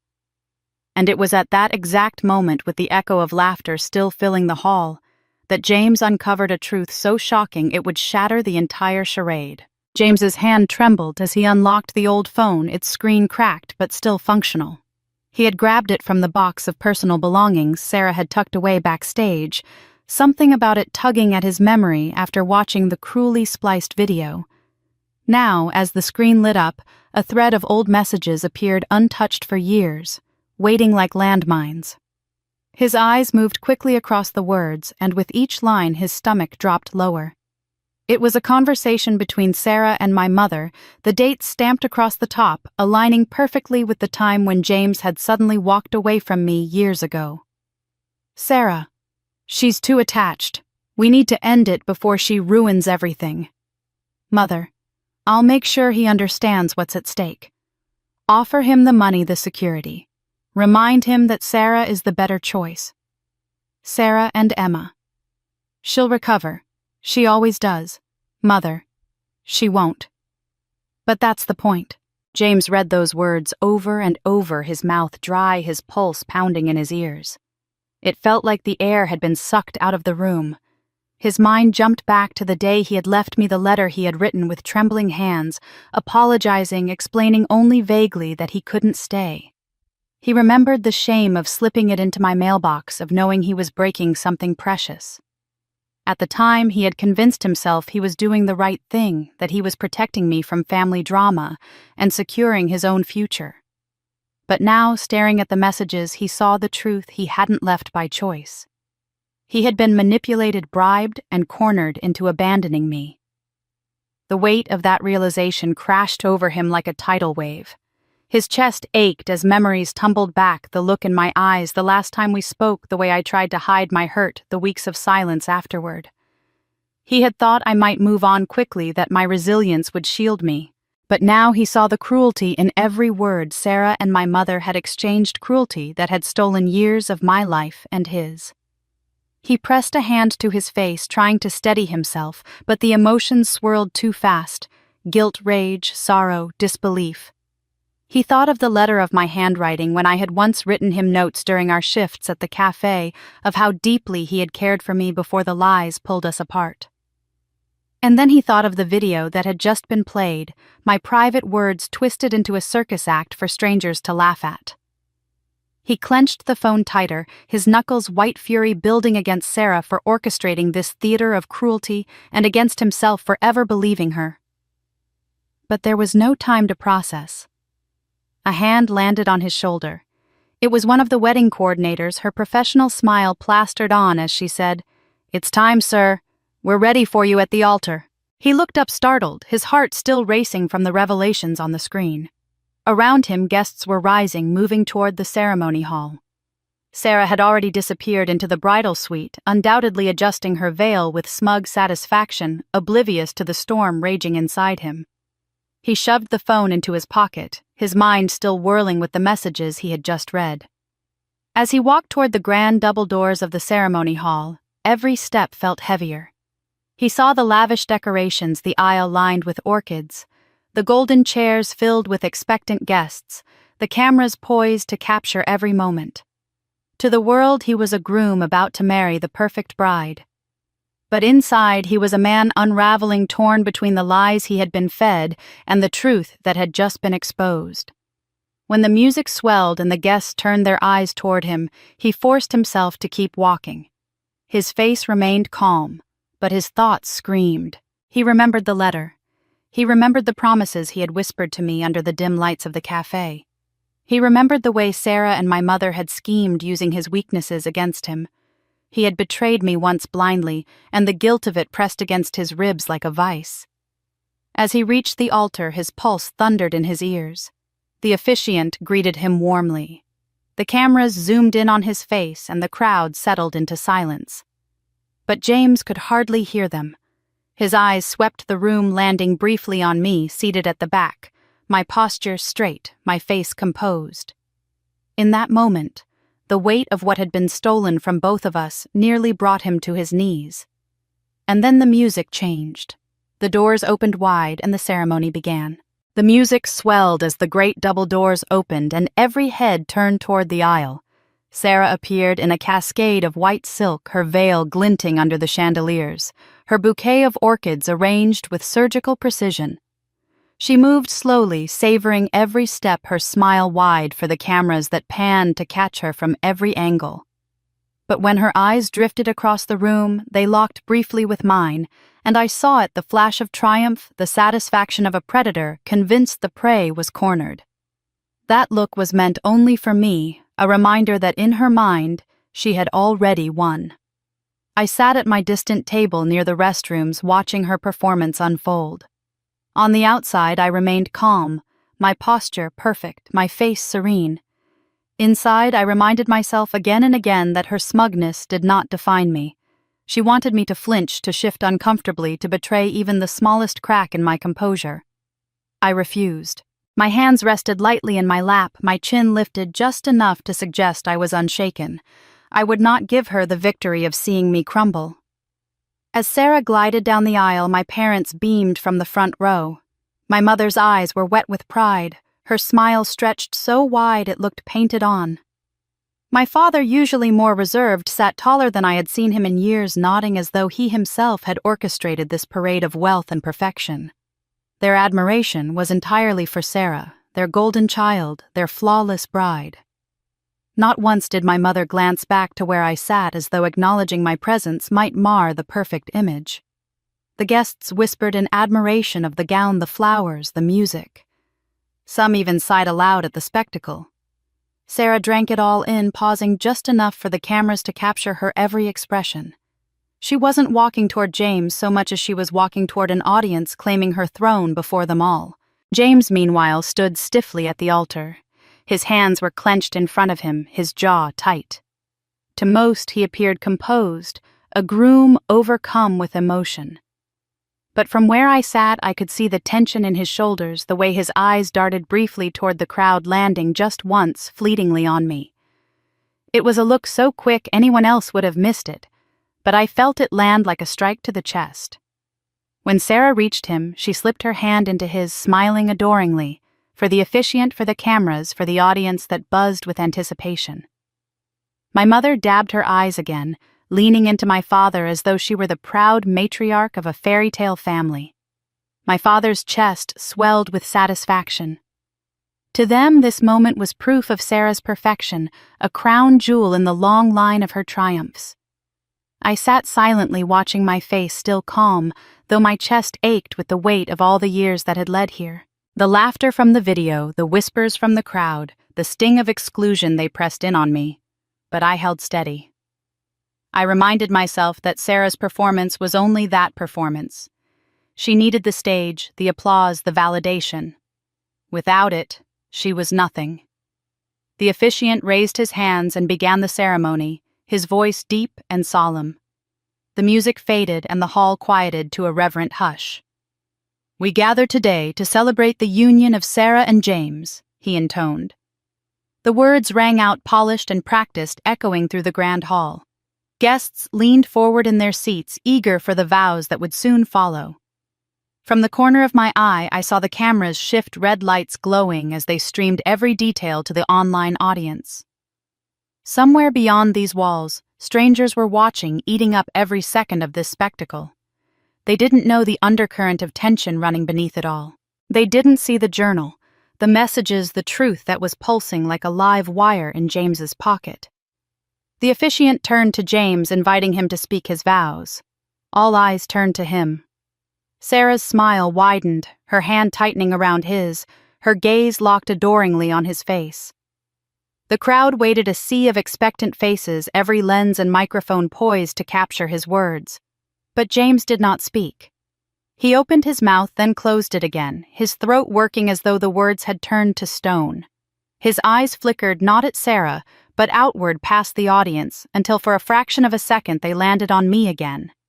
The silence stretched, growing heavier, until even the guests began to shift uncomfortably in their seats. James's lips parted, but no vow came. He could not bring himself to speak the words. The officiant gave James an encouraging nod, his voice gentle but expectant as he said, "Now, James, it's time for your vows." The hall went utterly silent. 200 guests leaning forward to hear the groom declare his love. Cameras zoomed closer, microphones sharpened to catch the tremor of every word. James stood rigid at the altar, his hands clasped in front of him. He opened his mouth, but no sound came.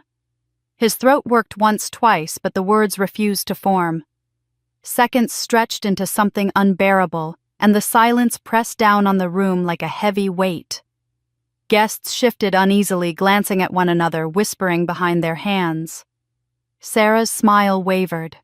She tilted her head toward him, the picture of a patient bride, but her fingers tightened around his hand with unmistakable urgency. "Go on," she hissed under her breath. Her lips still curved upward for the cameras. She gave his hand a sharp tug, trying to anchor him back into the performance. But James didn't look at her. His eyes swept over the audience, past the sea of white-clad guests, until they found me sitting at the last table by the restrooms. His gaze lingered raw and conflicted, as though the weight of years pressed between us.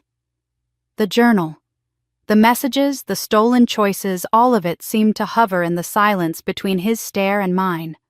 My breath caught, but I held his gaze steady and unflinching. Sarah followed his line of sight, and for the briefest moment panic flashed across her face. Her grip on his hand grew tighter, her nails digging into his skin, her whisper more urgent now. "James, say the vows. Now." The officiant cleared his throat awkwardly, trying to fill the silence. "Take your time," he offered, forcing a polite smile toward the audience. A ripple of nervous laughter passed through the guests, but it quickly died as the seconds dragged on, and James still did not speak. The air was thick with anticipation, unease, and the faint hum of the live stream cameras broadcasting this hesitation to countless viewers beyond the room. James's chest rose and fell in uneven breaths. His eyes closed briefly, as if searching for the courage to do what everyone expected of him, to recite the lines that would seal him to Sarah forever. But when he opened them again, they went straight back to me. His expression was tortured, the kind of look that spoke of regret and longing all tangled together. Sarah leaned closer, her voice a sharp whisper masked by her smile. "Don't you dare embarrass me." The warning in her tone was unmistakable, the same commanding edge she had wielded for years, the same voice that had cornered him into this marriage in the first place. But James no longer looked cornered. He looked like a man standing at the edge of a precipice, torn between duty and truth, between the lie he had been living and the life he had lost. His silence had stretched long enough that even the guests at the farthest corners of the room were leaning in eyes wide, waiting for something to break. I could see his jaw tighten, his lips parting again, but still the words refused to come. My heart pounded in my chest, my palms damp against the fabric of my dress. It was as if time itself was holding its breath. Sarah gave his arm a sharp yank, her voice a hiss through clenched teeth.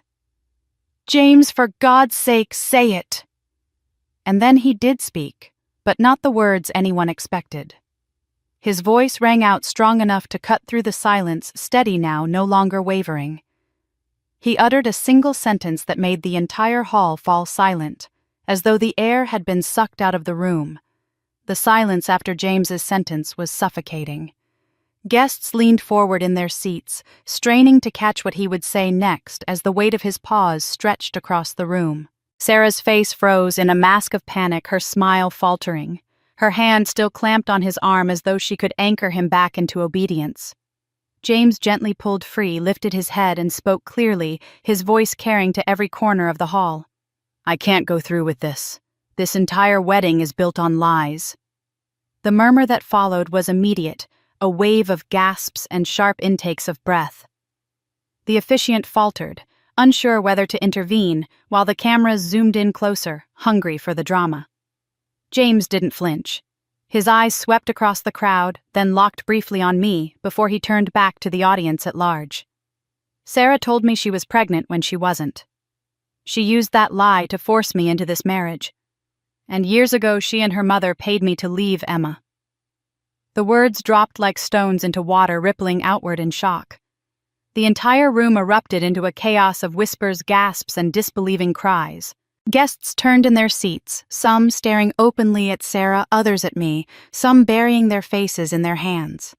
Sarah's face drained of color. "That's not true!" She shouted, her voice sharp and shrill, but it wavered as her eyes darted toward her mother.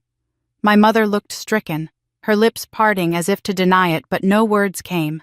James pressed on, his voice rising with conviction. "I still have the messages. Proof that this wasn't my choice. I loved Emma. I never would have left her, except they convinced me it was for the best, that it was the only way forward." His voice cracked for a moment, emotion breaking through the steel before he steadied himself. He turned his eyes, finding me again, and for the first time his composure faltered in front of everyone. "Emma, I am so sorry. For walking away, for believing them, for letting them hurt you." I felt the eyes of 200 guests land on me, their stares heavy, some sympathetic, some hungry for spectacle. My chest tightened at his words, the sincerity in them twisting through my resolve. He was bearing the truth in front of everyone, undoing years of silence in a single breath. The hall dissolved into uproar. Some guests were whispering furiously, scandal thick in the air, while others were already pulling out their phones, recording, sharing. The live stream chat, visible at the edges of the giant screen, exploded in comments that scrolled too fast to read. The perfect wedding Sarah had built had turned into a circus of shock and humiliation, and she stood at the center of it, pale and trembling. "Stop it!" Sarah cried, her voice cracking as she reached for James's arm. "You're lying. You're ruining everything." But her desperation only fueled the murmurs. She looked around wildly, searching for support, but the audience was no longer hers. The smugness she had carried all night had evaporated, leaving only panic. My mother leapt to her feet, her voice sharp. "Enough of this," she snapped, glaring at James, then at me, as if I were somehow complicit in the unraveling. But her anger was drowned out by the restless crowd, their whispers louder than her protests. She had no authority here anymore. James didn't stop. I walked away from Emma because I believed them. I thought I was protecting her, that I was giving her a chance at something better. But I see now I was just helping them destroy her. And I won't let this marriage continue under those lies.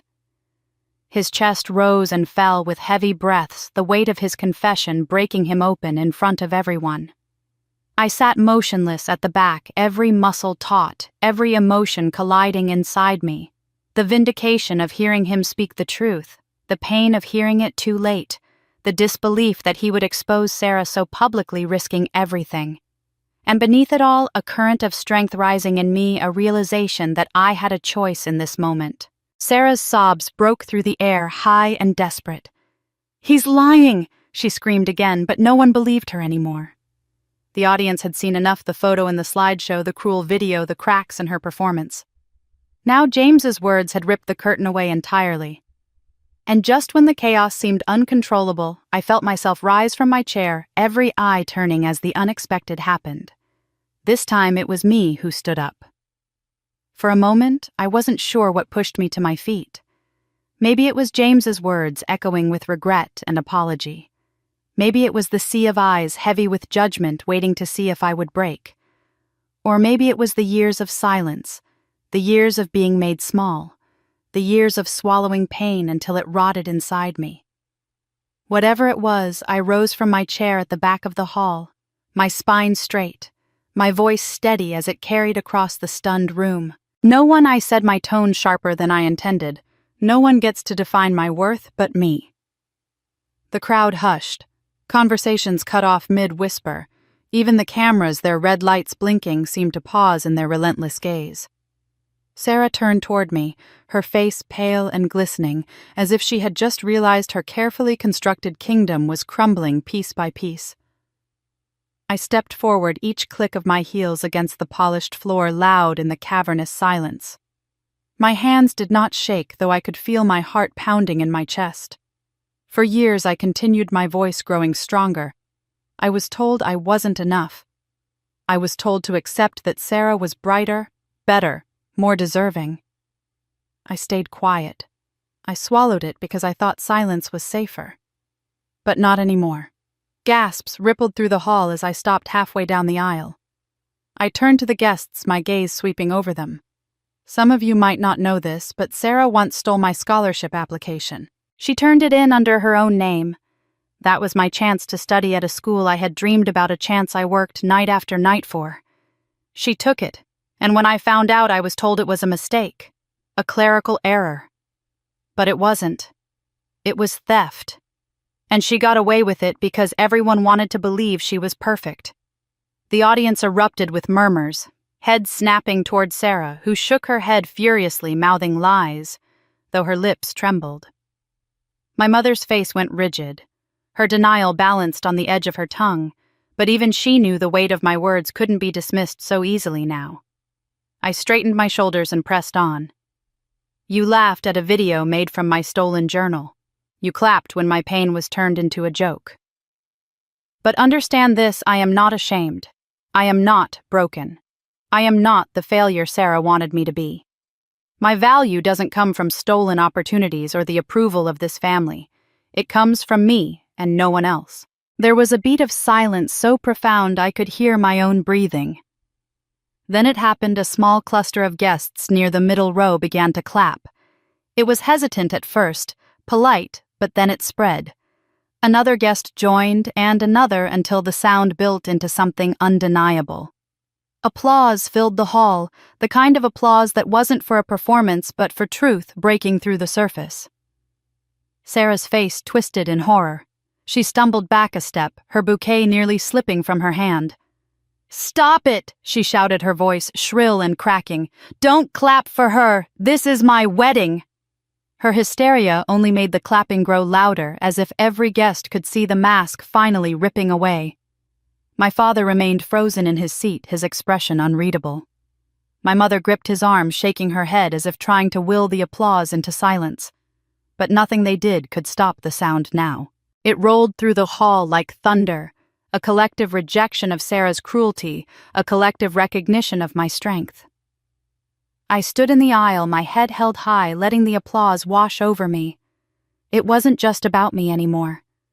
It was about reclaiming everything Sarah had stolen, every piece of dignity stripped away every time I had been told to sit down and stay silent.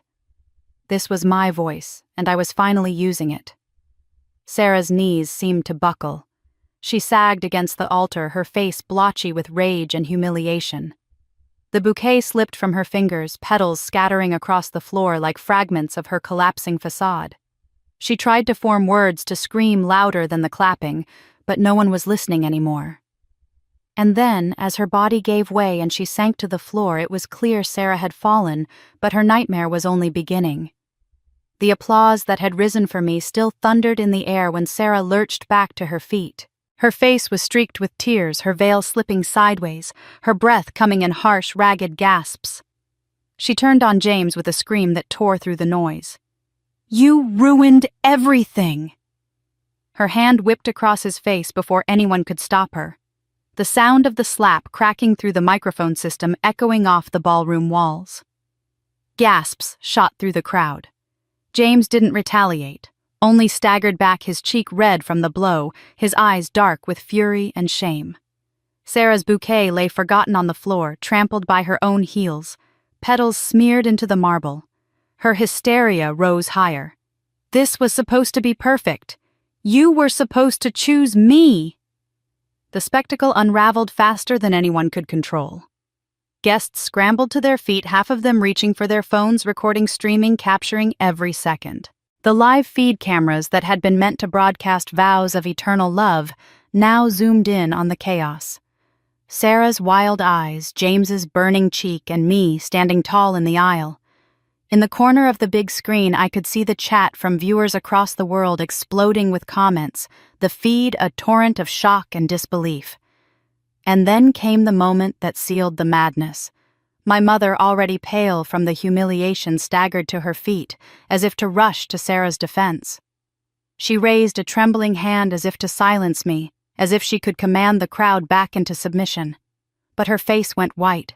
Her knees buckled, and with a sharp cry she collapsed to the floor. Panic surged through the front row as guests leapt to her side, fanning her, calling for help. My father bent over her, shouting her name, but his voice was drowned by the chaos. Sarah shrieked louder. Her cries now mingled with her mother's collapse, her hands clutching at James's jacket as she begged him not to leave her. Cameras caught it all, every raw second of her unraveling. The audience no longer looked at her with admiration, but with something closer to disgust. A woman beside me muttered under her breath, "Pathetic." I felt no pity, not for Sarah, not for my mother, not anymore. I let the scene play out around me, the screams, the shouts, the frantic calls for an ambulance, the buzz of phones capturing it all.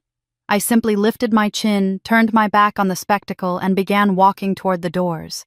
Each step rang with a kind of quiet power, my heels clicking against the marble, a sound that felt louder than Sarah's hysteria. As I moved, the cameras followed me instinctively, their red lights glowing like eyes, streaming my every motion. In the livestream chat, the comments turned. "Who is she? She's the real queen. Stand strong, girl." My name, whispered in humiliation only hours before, was now spoken with awe. The applause that had once seemed like an act of rebellion was transforming into something bigger, a recognition of my strength. By the time I reached the doors, the room behind me was in full collapse. Sarah's sobs pierced through the noise, her voice cracking as she screamed at James, at the guests, at the world that was no longer under her control. My mother lay unconscious on the floor, surrounded by frantic hands. My father's shouts rang hollow against the chaos, and I walked away head high, untouchable, leaving the ruin behind me. The live stream cut nothing. Every second was broadcast to thousands, then tens of thousands, then millions as clips were shared and reshared across platforms. By the time I stepped into the cool night air, I could hear the buzz of phones going off inside the hall, notifications of viral posts spreading faster than wildfire. What Sarah had planned as her perfect humiliation of me had become her own public execution in front of the world. The driver waiting outside held the door for me, his eyes wide with recognition. I slid into the car without a word, my silence more powerful than anything I could have said. As the vehicle pulled away from the glittering hotel, I caught one last glimpse through the glass doors, Sarah collapsing against the altar, her dress torn, her crown of triumph shattered. But as the car carried me away, I knew Sarah wasn't finished. She would claw and rage to make sure the nightmare didn't end there. The night air outside the hotel was cool against my flushed skin, a balm after the storm inside. I hadn't taken more than a few steps before James came rushing after me, his tie askew, his face still marked from Sarah's slap.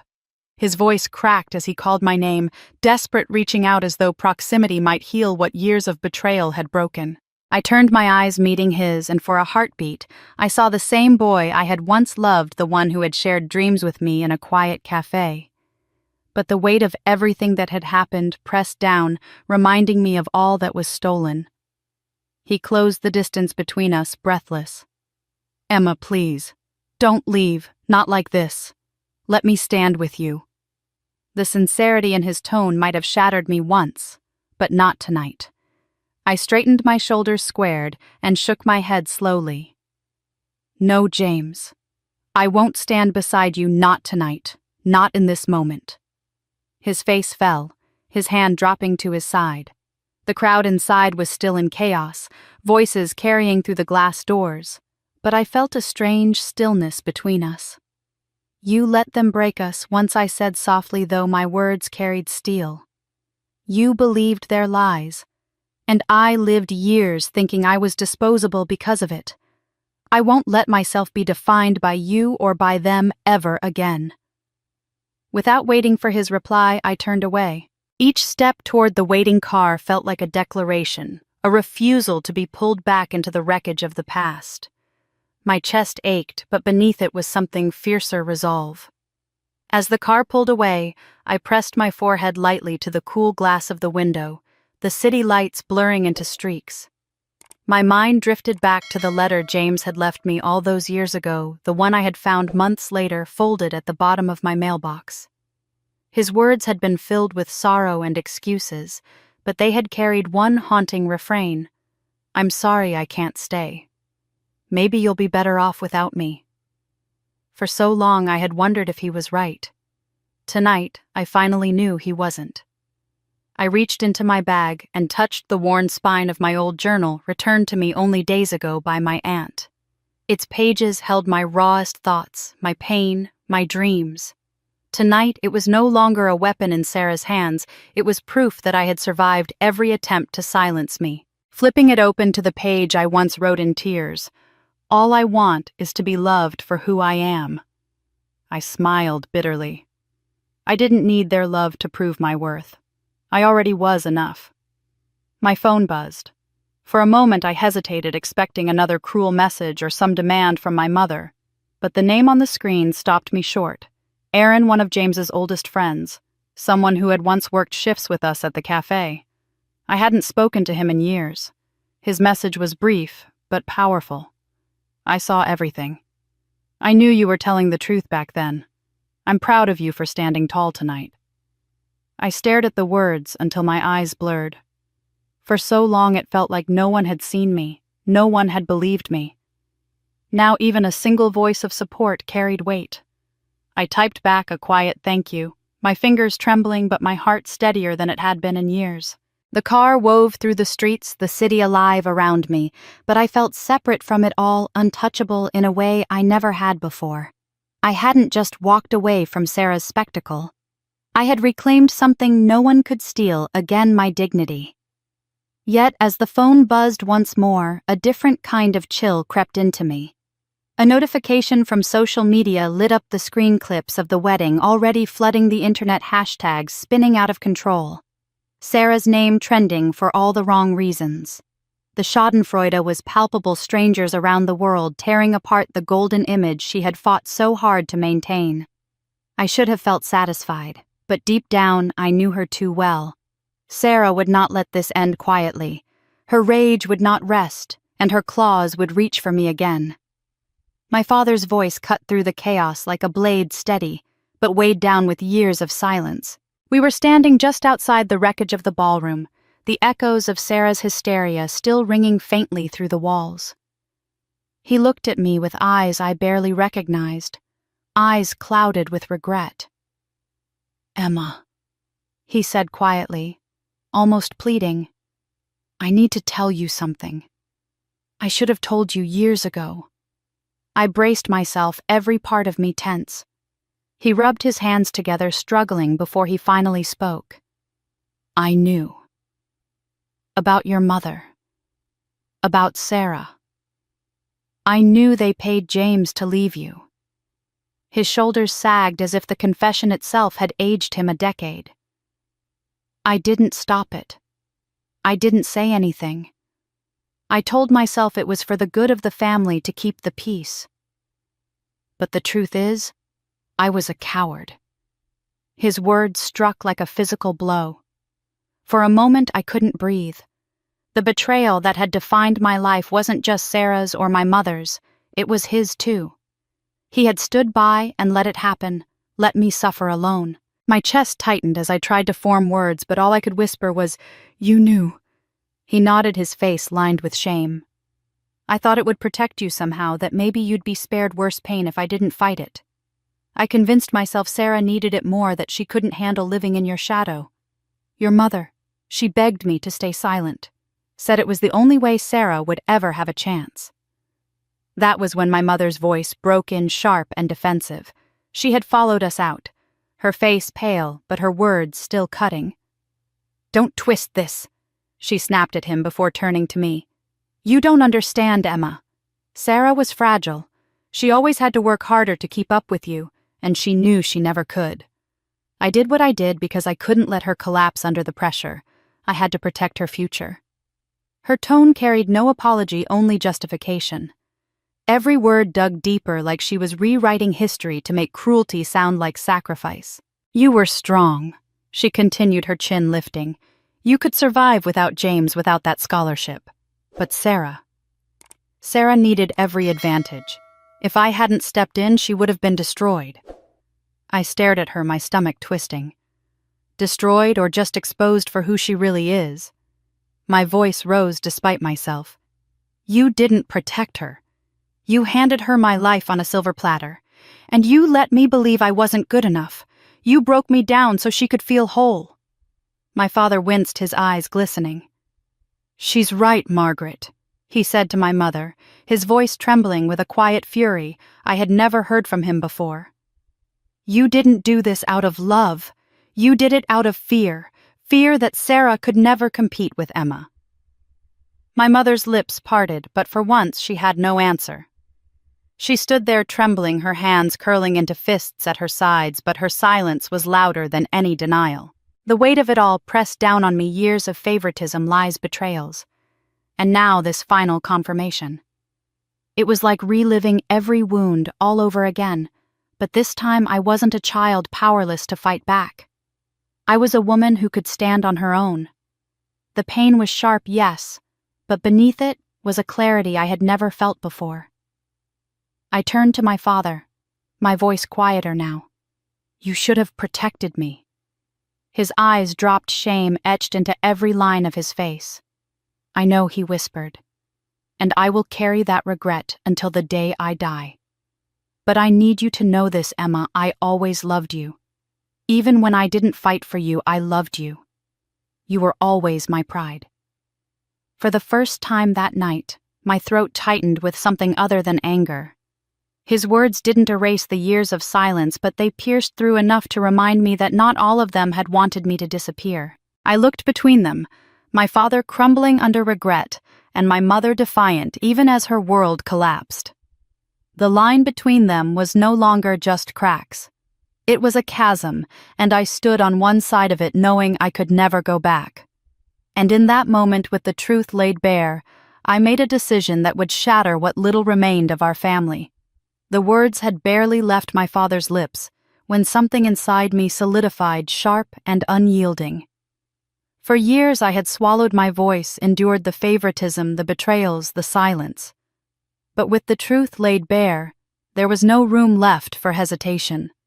I lifted my chin, my voice carrying with a steadiness that surprised even me. From this moment forward, I have nothing to do with you, neither you, mother, nor Sarah. Whatever blood binds us, it doesn't give you the right to control me or to destroy me ever again. The hush that fell over the corridor was heavy, almost reverent.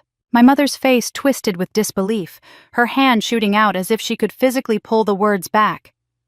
Emma, you don't mean that. You can't just turn your back on your family. Her tone cracked on the last word, desperation leaking through. But I didn't flinch. You turned your back on me years ago, I said coldly. Tonight only proved you'd rather see me humiliated than see me happy. You and Sarah made your choices. Now I'm making mine. My father closed his eyes, the weight of regret pulling his shoulders down, but he didn't try to stop me. Perhaps he knew this was the only path left.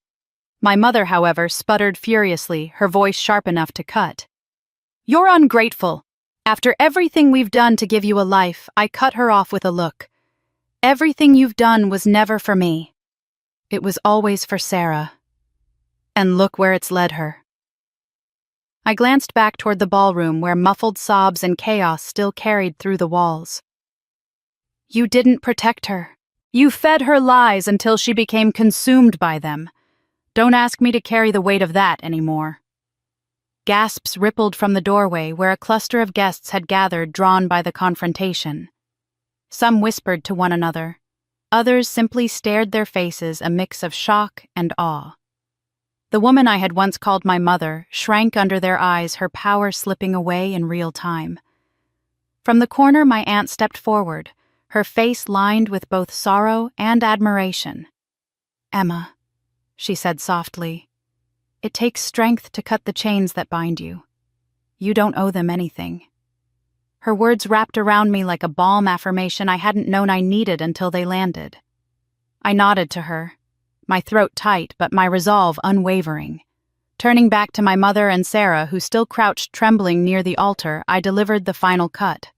"This is the last time I let you decide who I am. From now on, you are nothing more than strangers to me." The silence that followed was deafening. My mother stood frozen, her lips parted but no words coming.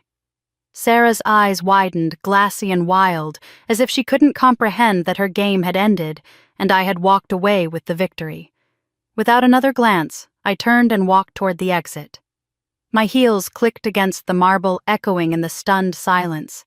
Guests parted like water, some bowing their heads slightly in acknowledgement, others whispering about the courage it must have taken. Their voices rose behind me in waves of speculation, admiration, and disbelief. By the time I reached the doors, I heard the first claps, small at first, but soon joined by others.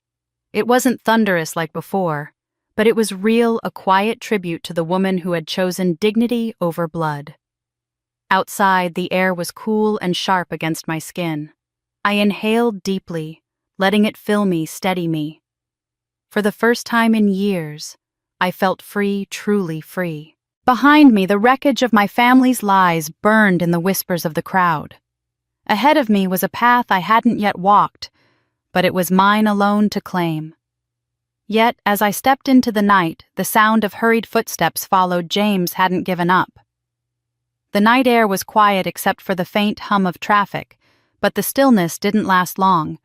I had barely taken a few steps away from the hotel when I heard my name again, softer this time, almost pleading.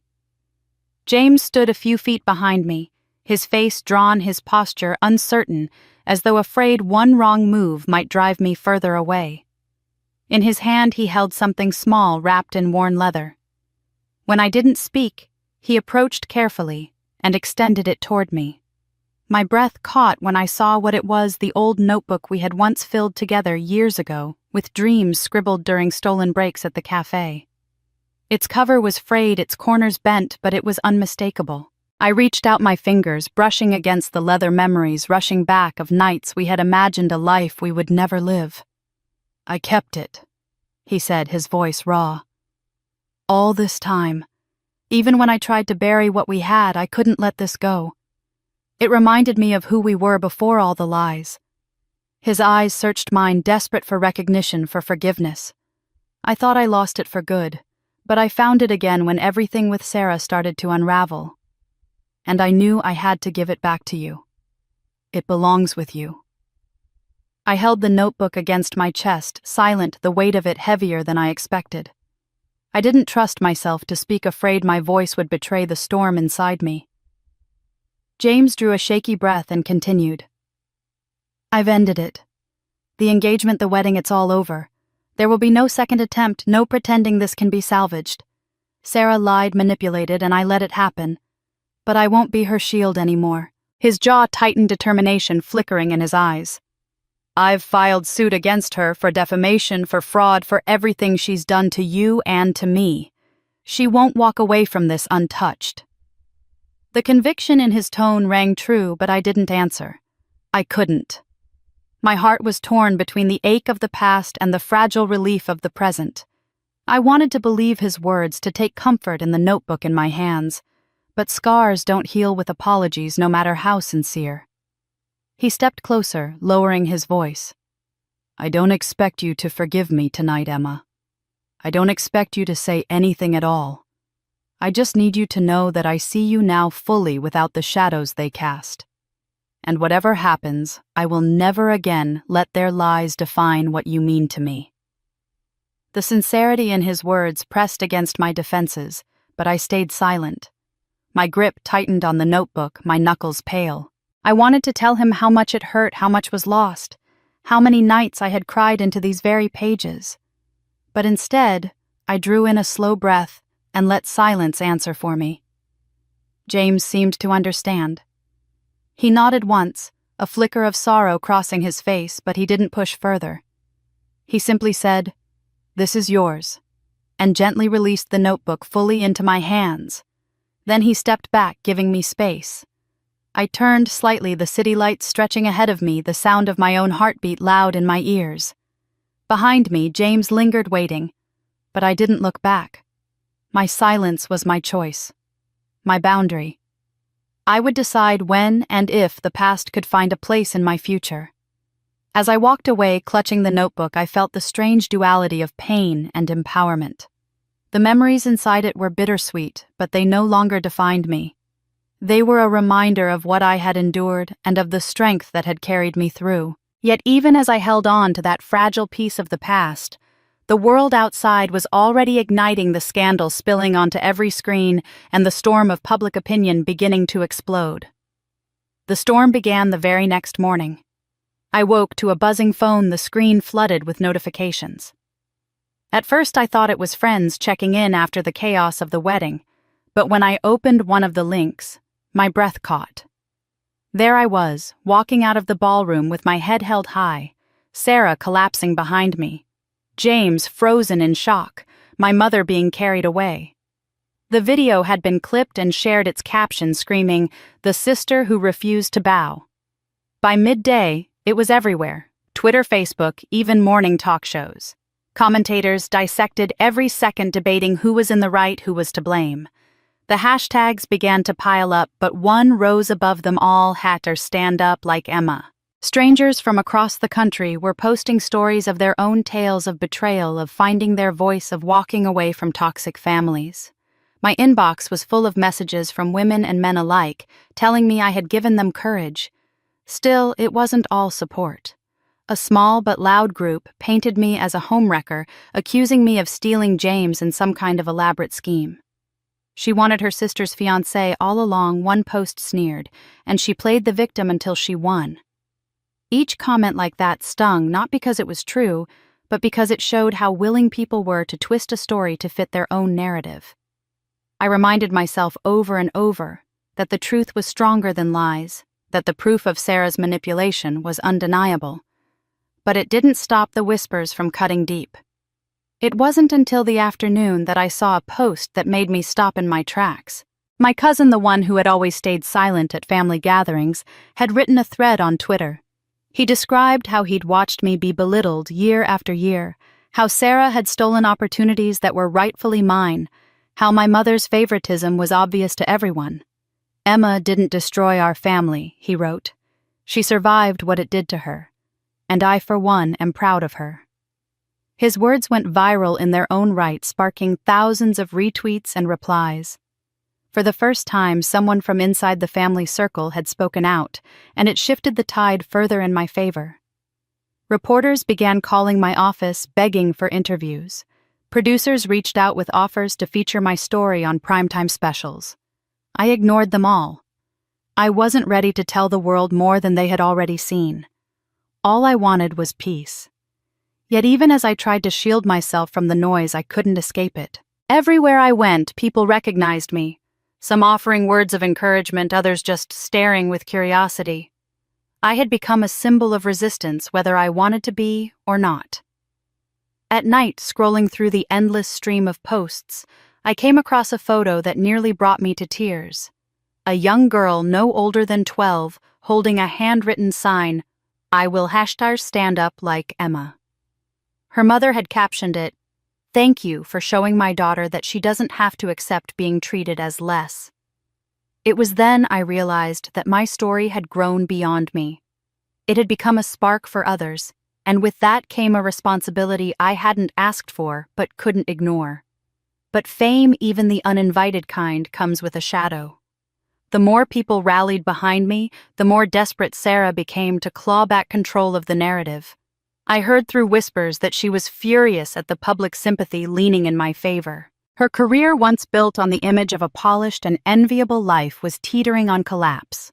Clients were backing out her social media followers, dropping by the thousands. The empire she had crafted out of appearances was crumbling, and she wasn't willing to let it fall quietly. Sarah decided to strike back, preparing what she believed would be her final and most devastating blow. It didn't take long for Sarah to strike. One morning, while sipping coffee at my kitchen table, I received a flurry of messages from friends and colleagues urging me to check social media. My stomach knotted as I opened the links. There it was, a lengthy post written under Sarah's name, accompanied by carefully curated photos of her crying in what looked like a staged living room setting. The caption was a dagger aimed straight at my chest. "She has always envied me," Sarah wrote. "Emma wanted what was mine, my life, my success, and yes, even my fiancé. She manipulated James into leaving me at the altar, turning my wedding into a circus just to grab attention. I gave her everything, and she repaid me with betrayal." The post exploded within hours, gaining thousands of comments. Some of her loyal followers rallied to her defense, spitting venom at me, in words that stung liar, homewrecker, parasite. For a brief moment, I felt that familiar sting of injustice, the ache of being painted as the villain in a story where I had been the victim for so long. But something inside me had changed.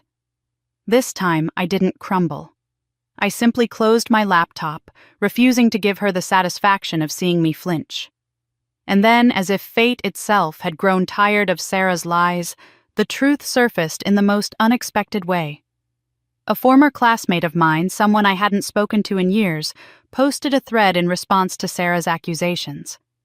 In it, she revealed a story from high school that I had tried so hard to bury. She explained how Sarah had stolen my scholarship essay, submitting it under her own name. The judges had suspected something was amiss, but because our essays had not been publicly shared, it was Sarah who reaped the rewards. I had been left empty-handed, humiliated, in silence. Screenshots of emails and drafts were attached, undeniable evidence that the essay had been mine. The internet pounced on the revelation like sharks scenting blood. Within hours, the hashtag shifted from #StandUpLikeEmma to #SarahExposed. The tide turned so fast it was dizzying. Commenters who had once defended Sarah now tore her apart, demanding apologies, mocking her staged photos, comparing her to a child caught with her hand in the cookie jar. The cruelty she had aimed at me came back 100-fold, and this time she had no shield to hide behind. Every lie she had ever spun was dragged into the light. Brands she had partnered with announced they were cutting ties, citing her unethical behavior. Former colleagues came forward revealing stories of manipulation, theft, and bullying. Her polished image, once the cornerstone of her identity, disintegrated in front of millions. I watched it unfold with a strange detachment. I thought I might feel triumphant, but instead there was a hollow kind of relief. It wasn't joy to see her destroyed, it was vindication. The truth finally speaking louder than her lies. Still, there was no denying the quiet satisfaction of watching the empire she built on my pain come crumbling down. In the days that followed, Sarah's social media accounts went quiet. Rumors swirled that she was hiding, ashamed, furious. Some speculated she was planning a comeback.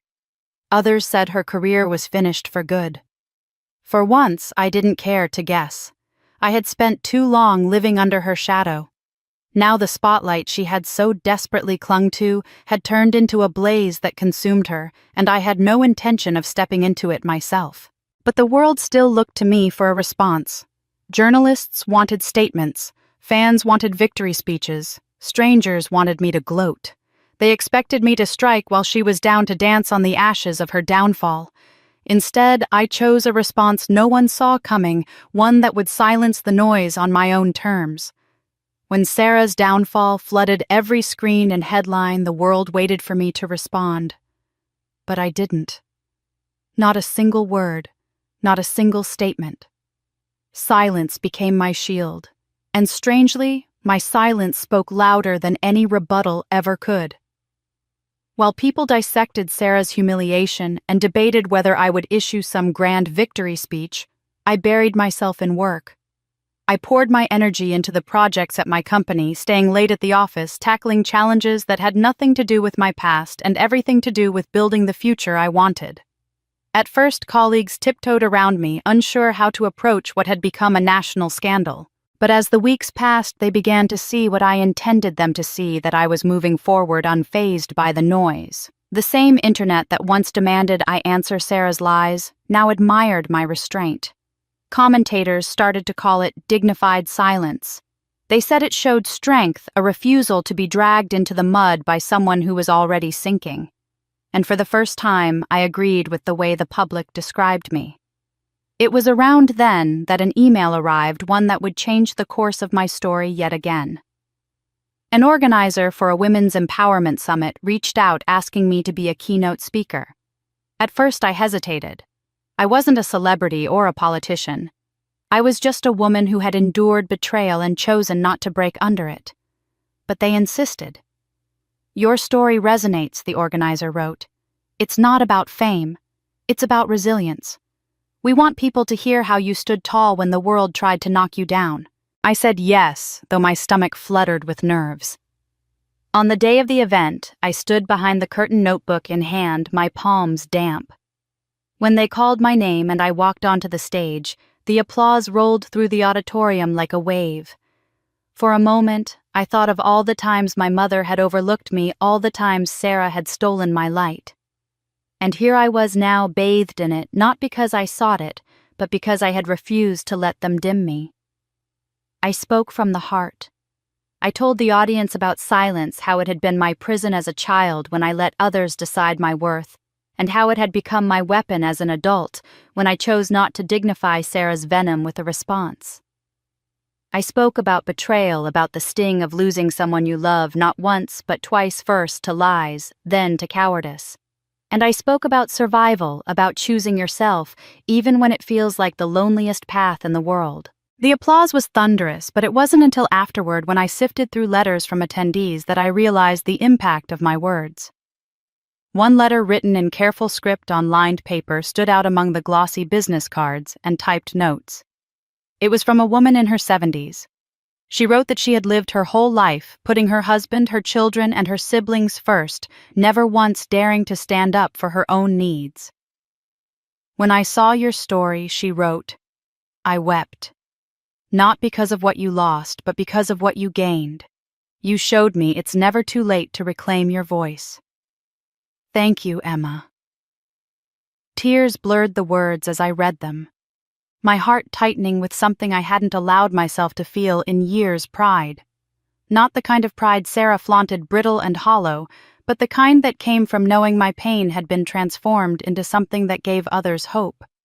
I didn't frame the letter or share it online. I tucked it into the very notebook James had returned to me, alongside the dreams we had once scribbled down in youth. Only now it held new meaning. Those pages were no longer about promises tied to him, they were about promises I had made to myself. But just as I began to settle into this newfound purpose, James reappeared in my life, carrying a piece of news that would change everything yet again. James appeared again not long after my speaking engagement, but this time he didn't come with apologies or declarations. He came with proof. He found me outside my office on a gray afternoon, the kind of day where the air smelled of rain. In his hands was a folder not dramatic like the notebook he had once returned, but something more grounded. He handed it to me without preamble. Inside were receipts, letters, and certificates of donation. He had made a sizable contribution to a children's charity, one dedicated to providing education for underprivileged kids. I stared at the papers, my throat tightening. Years ago, in that little cafe where we first dreamed together, we had written down goals in our shared notebook. One of the first dreams we had penned was starting a program for children who didn't have the chances we did. Life had swept that vision away, tangled in lies and betrayals, but here it was again, resurrected in a form neither of us had predicted. "I remembered," James said quietly. "I remembered what mattered to you, to us. I couldn't undo the damage, but I could make sure those dreams weren't wasted. This isn't for redemption. It's for the kids who deserve better." His words hit me harder than I expected. For a long moment, I couldn't look at him. Instead, I stared at the folder, at the tangible evidence that our once innocent dreams hadn't been buried entirely. He wasn't just speaking, he had acted. That mattered. Then, as if he knew the next wound that needed stitching, he added, "I cut ties with your mother." He paused, letting the words settle. "It was toxic, Emma. I should never have let her have any say in our lives. She manipulated me, twisted me into betraying you, and I let it happen. I won't make that mistake again. I've made it clear I want nothing more to do with her." I finally looked up at him, then searching his face. He looked older, more worn, but there was something different about his eyes. They no longer carried the weight of denial or blind loyalty. There was resolve there, a clarity I hadn't seen in years. A part of me softened just slightly. I felt the corners of my defenses strain. It was hard not to be moved by someone who remembered my dreams, who took steps to right the wrongs he had once allowed. And yet caution coiled tightly inside me. Words could be sweet, gestures could be grand, but the scars left by betrayal didn't fade just because the betrayer had grown. "I don't know what to say," I admitted, my voice low. "This is more than I expected, but it doesn't erase what happened." James nodded immediately, as if he'd rehearsed for this moment. "I know, I don't want to erase it. I want to carry it because it's my burden. All I hope is that one day you'll see me not as the man who broke you, but as the man who finally tried to make it right." I held the folder to my chest, torn between gratitude and fear. Gratitude for the gesture, for the recognition of what I had lost. Fear that if I opened the door, even a crack, the past would rush back in to consume me. The old Emma would have rushed into his arms, eager to forgive. But I wasn't her anymore. I was the woman who had walked out of that ballroom with her head high. I was the woman who had learned silence could be strength. So I stayed quiet.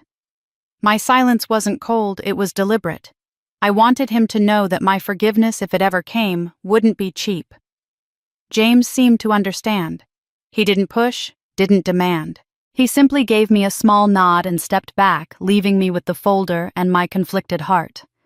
And as I stared down at his gesture of atonement, I knew my answer, whatever it was, would change everything. I met James again a week later, this time not by chance, but because I agreed to sit with him over coffee. The air between us was different, less heavy, but still fragile, like glass that could crack with one wrong word. He spoke carefully, almost reverently, about the changes he was making, about how he wanted to prove himself. I listened, my hands wrapped around the warm cup in front of me, the folder of his donations tucked safely at home. When he paused, waiting for me to respond, I finally looked him in the eye and said, "If you love me, James, then let me decide what I want for my life. Don't push. Don't try to steer me. I need to be free to choose, even if that choice doesn't include you." The words hung in the air between us, sharp yet liberating. He flinched slightly, but then his shoulders relaxed. Instead of arguing, instead of pressing his case, he nodded. "I understand," he said quietly. "This time it's not about what I want. It's about what you need. And if that means stepping back, I'll do it." His acceptance surprised me, and in that moment a strange calm settled over me. I thought back to the girl I had been, the girl who sat silently at family dinners while Sarah basked in praise, the girl who let her dreams be stolen and her love be manipulated. That girl would have begged to be chosen, begged to be seen. But I wasn't her anymore. I was the woman who had endured humiliation in front of hundreds and still walked out with dignity. I was the woman whose silence had become her power, whose story had inspired others to stand tall. I had clawed back my worth piece by piece, and no one could take that from me again. As James sat across from me, respectful and quiet, I realized that this was my turning point. I no longer needed to prove myself to him, to my mother, or to Sarah. I had already proven myself to the only person who mattered me. My journey wasn't about winning someone's love or beating someone's lies. It was about reclaiming my voice, my pride, and my future. James broke the silence with a small, almost tentative smile.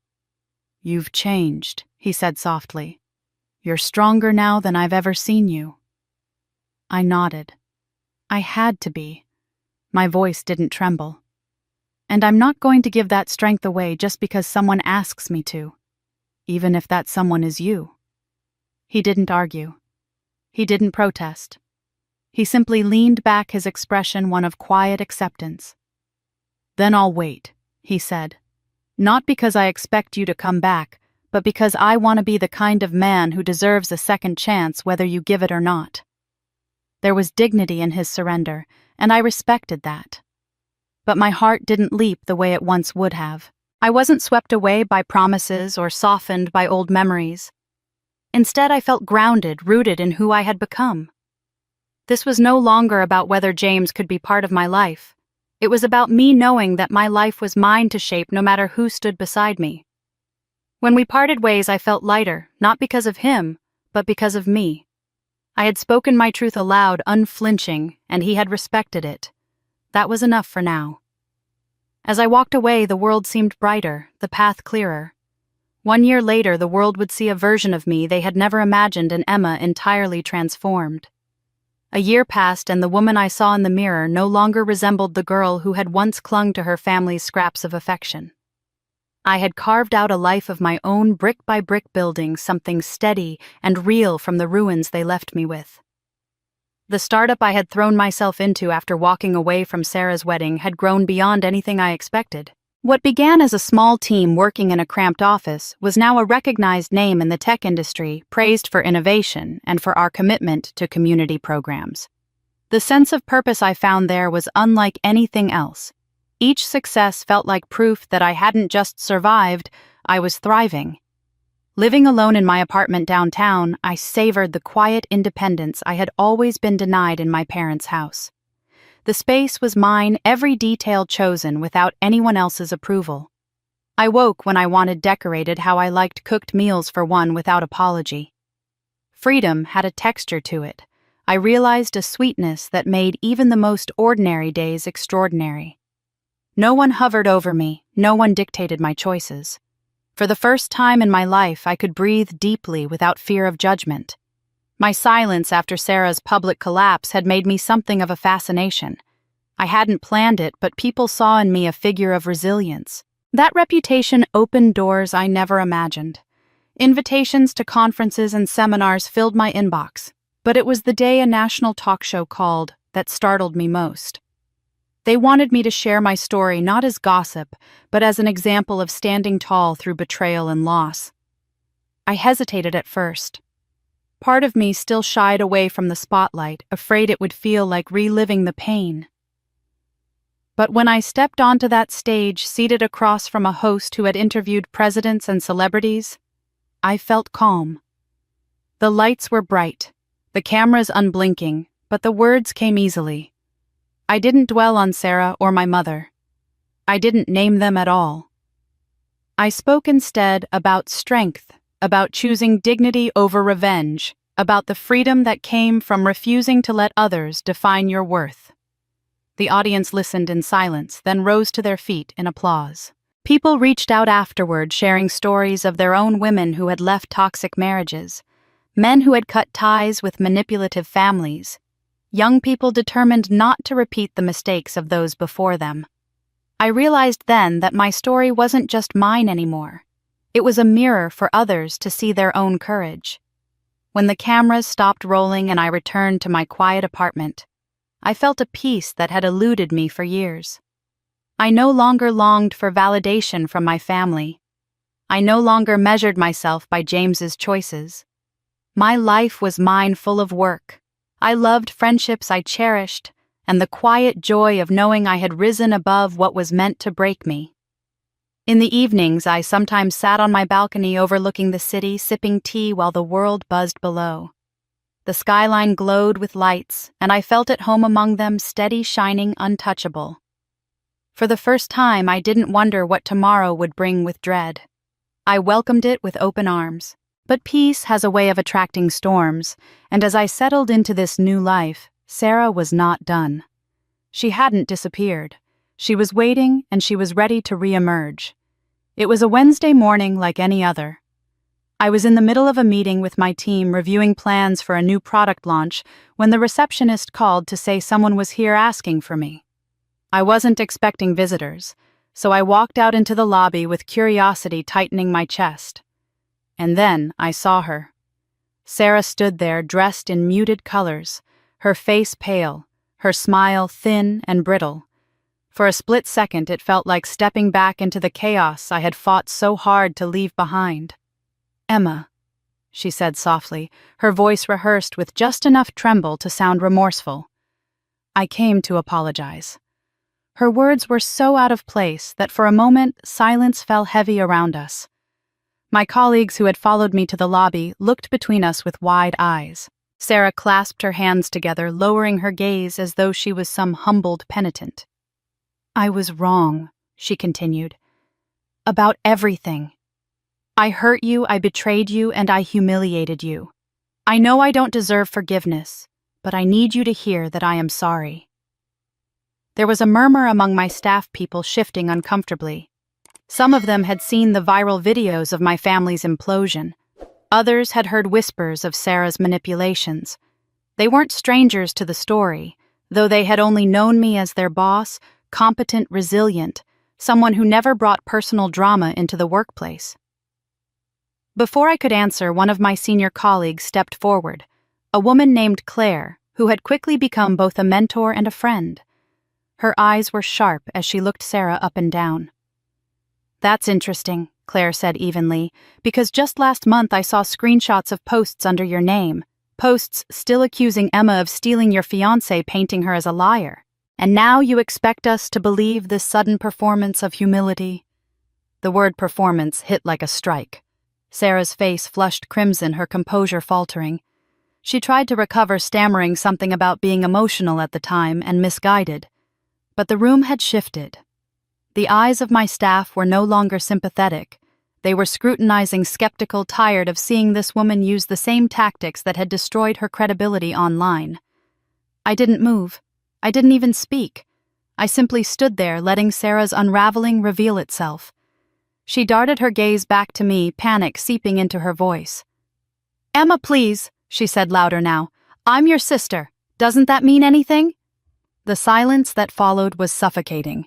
And then, without a word from me, Claire folded her arms and said firmly, "Family doesn't excuse cruelty." The line broke Sarah's last defenses.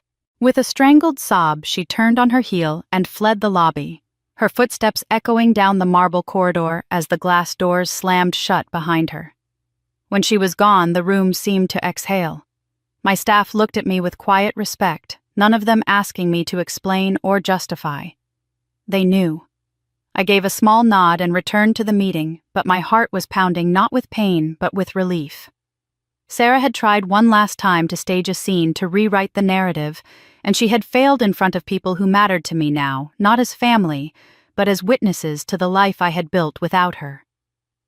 Later that evening, a courier delivered an envelope to my apartment. Inside was a letter written in Sarah's handwriting, long and bitter.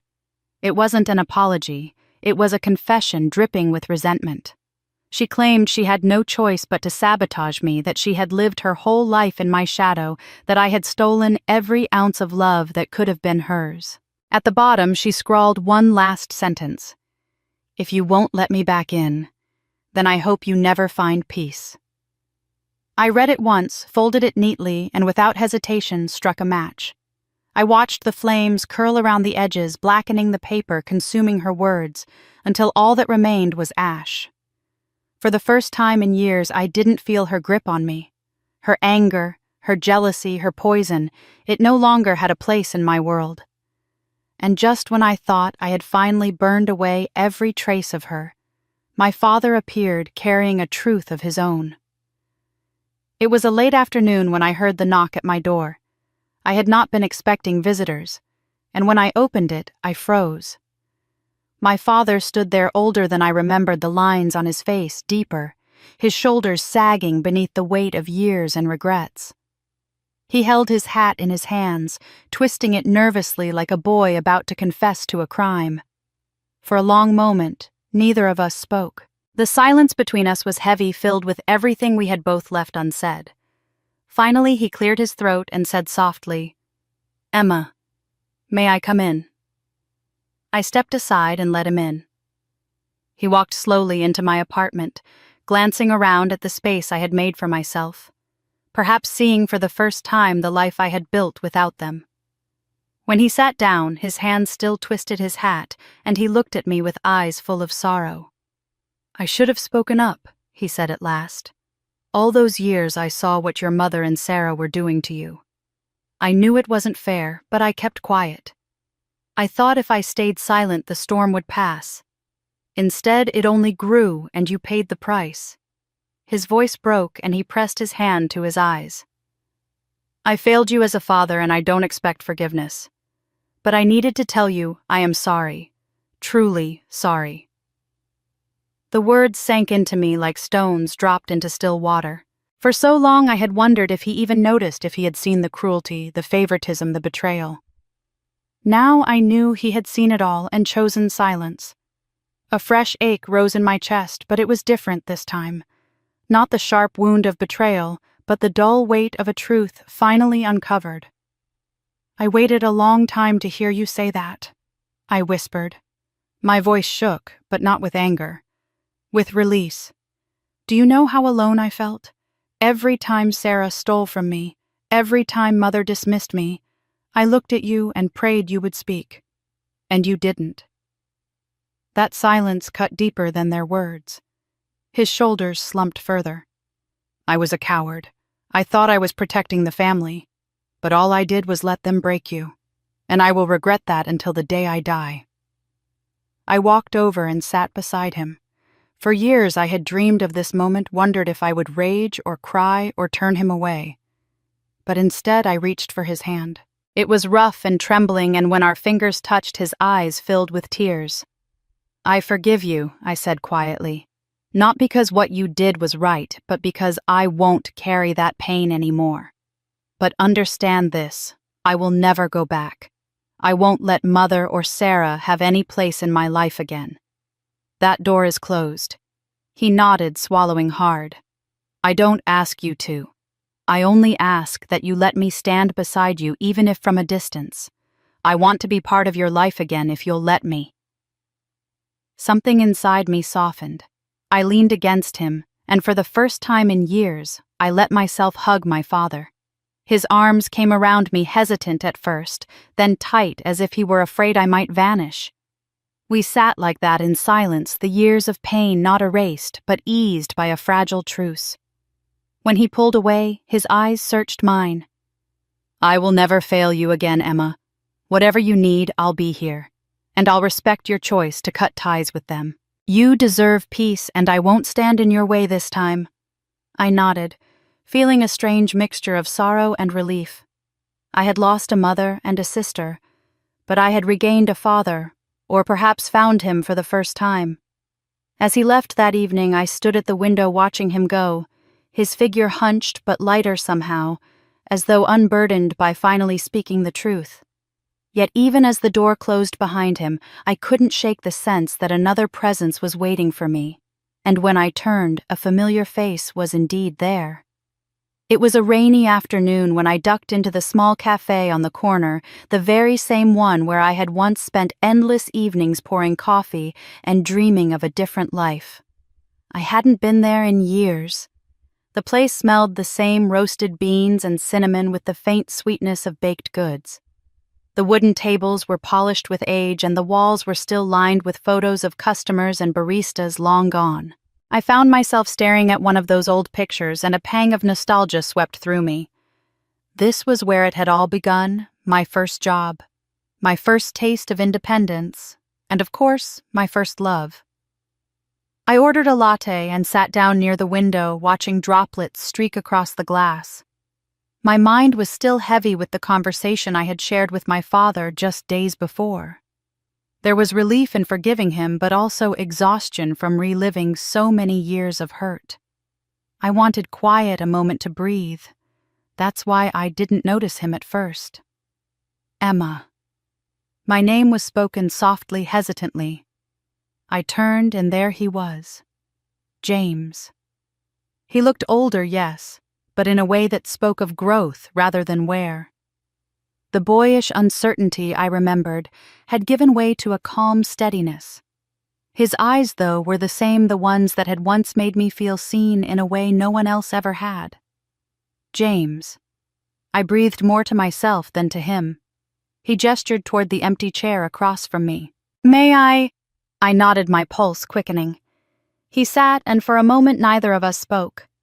The rain filled the silence, a steady rhythm that seemed to hold the world in suspension. Finally, he leaned forward, his hands clasped loosely together. I didn't come here to stir up the past, he said quietly. I just needed to see you, to know how you're doing. I studied him carefully. There was no arrogance in his tone, no expectation, just honesty. And for the first time since our lives had imploded, I didn't feel anger rising in me. I felt curiosity. I'm doing well, I replied, and the words tasted true, better than I ever thought I could. A smile flickered across his face. I can see that. You've built something incredible, Emma. I've followed your journey quietly. I'm proud of you. The compliment stirred something tender in me, but I held my composure. Why now, James? After everything, he took a deep breath. Because I've carried the weight of those choices for too long. I let fear, manipulation, and weakness guide me, and I lost you. I'm not here to undo the past. I just need to ask one thing. His eyes locked onto mine, steady and searching. What do you choose, Emma? Not me, not Sarah, not your family. You. What do you choose for yourself? The simplicity of the question caught me off guard. It wasn't a plea for reconciliation, nor was it a demand. It was a recognition that the decision was mine, always mine. For years, my choices had been overshadowed by Sarah's jealousy, my mother's control, James's silence.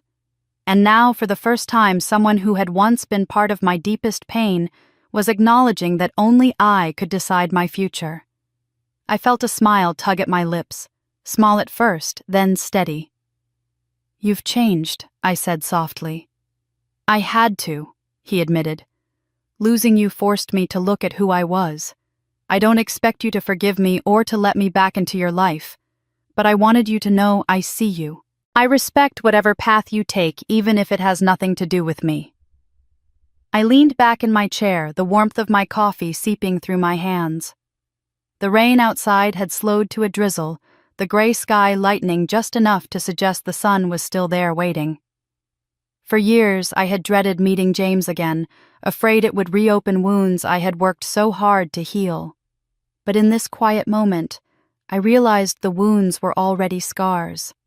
They no longer bled. I met his gaze and smiled not with bitterness or longing, but with clarity. The girl who had once needed his love was gone. The woman I had become didn't need anyone's approval to define her worth. And in that moment, with James's question hanging between us, I knew the answer was clear. Emma had a choice, and she was ready to give it voice. And Emma d'accord contre lui. I let the silence stretch between us, the steady patter of rain against the cafe windows filling the space where old habits might once have rushed in to soften what I knew I had to say.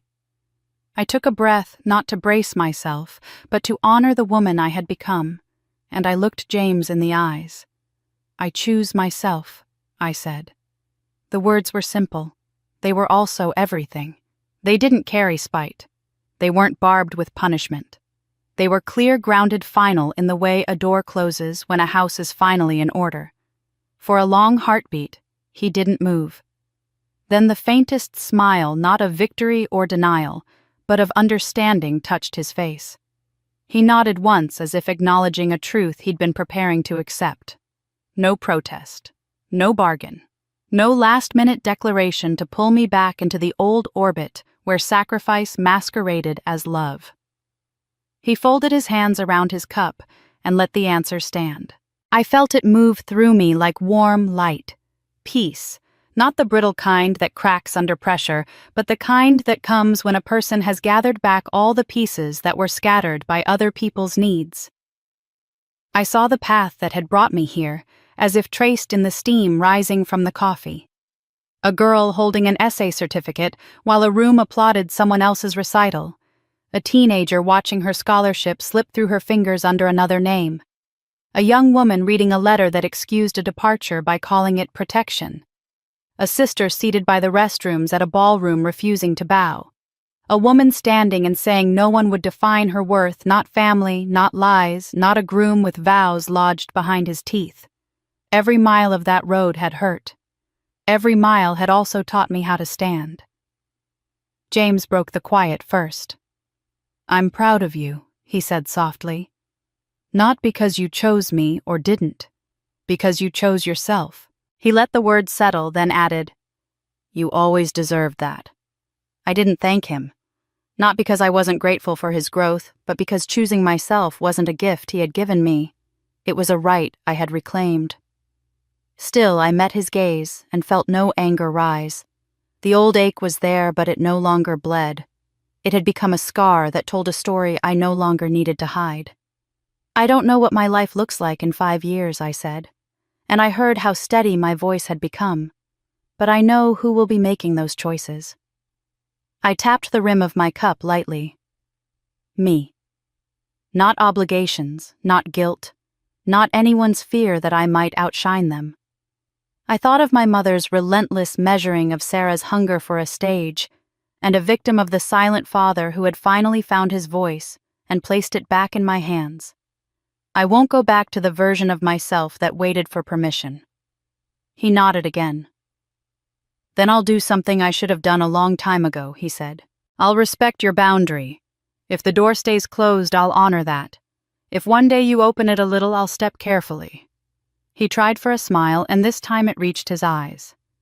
"Whatever you decide, I'll be the man who doesn't try to decide for you."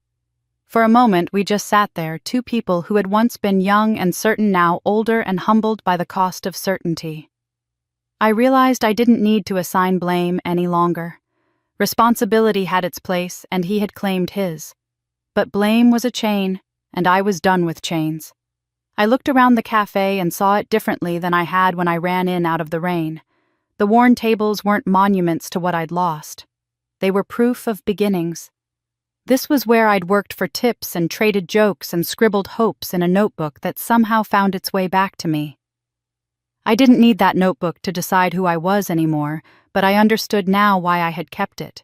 It was a ledger of a younger self's courage written in ink and error and longing. I had paid every debt listed there.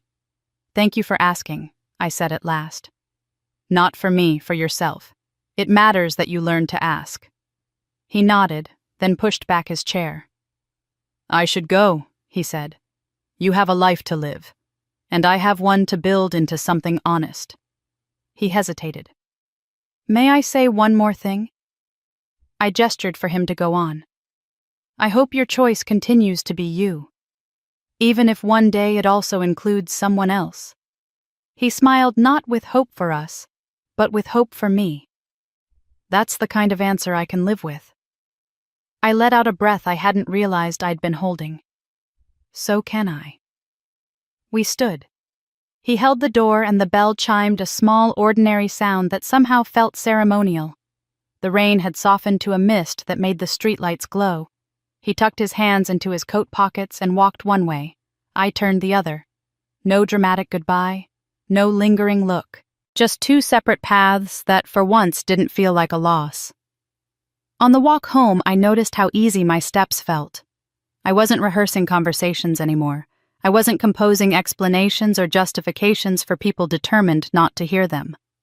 My mind wandered to the office where my team waited to product timelines and community partnerships to the interns I'd promised to mentor because someone should hear "I believe in you" before life tries to convince them otherwise. I thought of dinner on my balcony of a book waiting on the armrest of a city humming beneath me like a promise. I thought of my father's hug and the way forgiveness had loosened a knot that had been tightening since childhood. And yes, I thought of the ash that had once been my sister's letter and how light the room felt afterward. When I reached my apartment, the evening had turned quiet. I set my keys down and caught sight of myself in the hallway mirror. No makeup artist had arranged this face. No stylist had selected this sweater. No mother hovered behind me telling me where to stand and how to smile. It was just me. That was enough. More than enough. I made tea and carried it to the balcony. The city pulsed, not demanding, simply alive. I sipped and let the steam rise against my face, and I felt something I had chased for years without knowing its name: wholeness. Not the brittle triumph of proving someone wrong, but the lasting relief of no longer needing to. I had become the person I could trust to keep me safe. My phone buzzed on the table, a constellation of unread messages lighting up the screen. Some were from friends, some from strangers whose stories had found their way to my inbox since the first video had gone viral. Lately, the requests had multiplied: an event, a podcast, a publication, asking for an essay. I hadn't answered most. I had been busy living. But as I watched the city breathe, I felt a shift. Not an urge to defend or to perform, but a quiet willingness to tell the truth on my own terms, so that someone 12 or 70 might hear it and feel less alone. I set the cup down and picked up the phone, not to type, not yet, but to consider. My life didn't owe the world a spectacle, but I didn't have to hide from it either. I could choose when to speak, how to speak, what to keep for myself. That too was choosing me. The last of the rain lifted, and the sky opened just enough to show a single stubborn star. But as the night settled, one thing became clear: the world wanted to hear my story too. The invitation came a few weeks after the balcony night, when I realized the world wanted to hear my story. A producer from a national talk show called one of those rare programs that treats people like people, not headlines. She said, "We don't need names. We don't need anyone dragged on stage. We just want you, your voice, your experience, your wisdom." I said I would do it on one condition: I would not name a single person. She agreed without hesitation. That more than anything told me I was walking into the right room. On the day of the taping, I arrived early, my notes tucked into my bag, though I knew I wouldn't use them. The studio smelled faintly of coffee and fresh paint.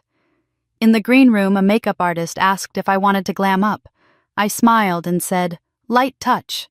I didn't want a polished mask. I wanted the audience to see a woman who had been bruised and healed, who carried her history without letting it carry her. When it was time, the host met me just off stage and took my hands. Her eyes were steady and kind. "Take your time," she said. "Speak in your own rhythm."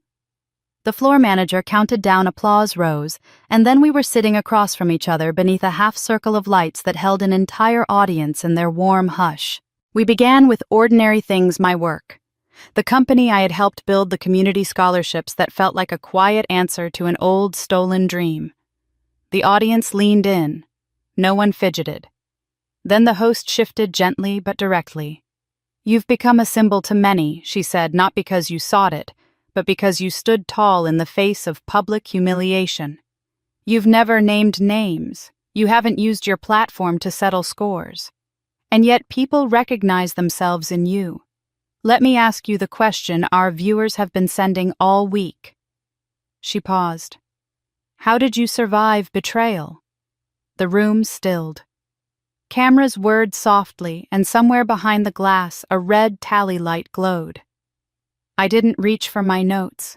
I didn't need them. I looked at the host, then at the audience faces lined by living hands marked by years of doing and making and mending, and I spoke. I survived because I learned to love myself first. I said, my voice clear. Not the slogan kind of self-love.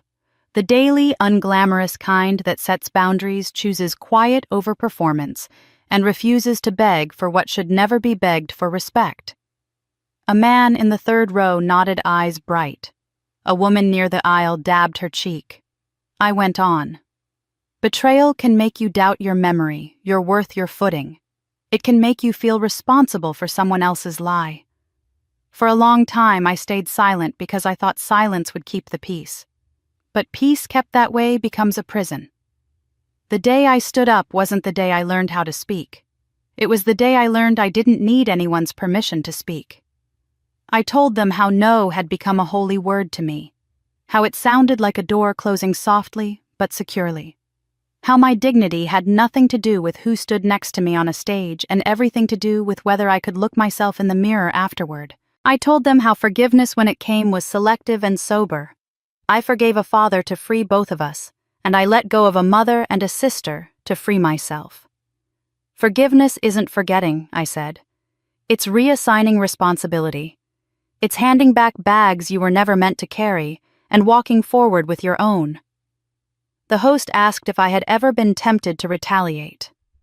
The truth was easier than I expected. Of course, I said. I'm human. But retaliation is still letting someone else set the terms of your life. I chose to set my own. Sometimes the strongest answer is no answer. Silence used not as surrender, but as sovereignty. I saw faces relax as if they had been holding a breath for years. I told them about the night I walked out of a gilded room with my head high, and about the morning after when strangers wrote to say they saw themselves in my refusal. I didn't survive because people cheered, I said. The cheering came later. I survived because even when no one was watching, I kept choosing myself. Day after day. Choice after choice. The host leaned in. What would you say to someone out there, someone sitting on a couch, maybe older, maybe feeling it's too late to claim their life? It's not too late, I said, and I meant every syllable. You are not late to your own life. If you have breath, you have time to draw a line. Start with a small boundary. Tell one truth to yourself that you've been afraid to say out loud. Eat one meal in peace. Take one walk without explaining where you're going. Write one sentence that says, I am allowed to take up space in my own story. The audience exhaled a soft sound like rain on a roof. The host smiled. And to those who are afraid that choosing themselves is selfish, selfishness takes without giving, I said. Self-respect gives you the strength to give generously without emptying yourself into someone else's hole. When you choose yourself, the people who love you will flourish. The people who used you will fall away. That's not cruelty. That's clarity.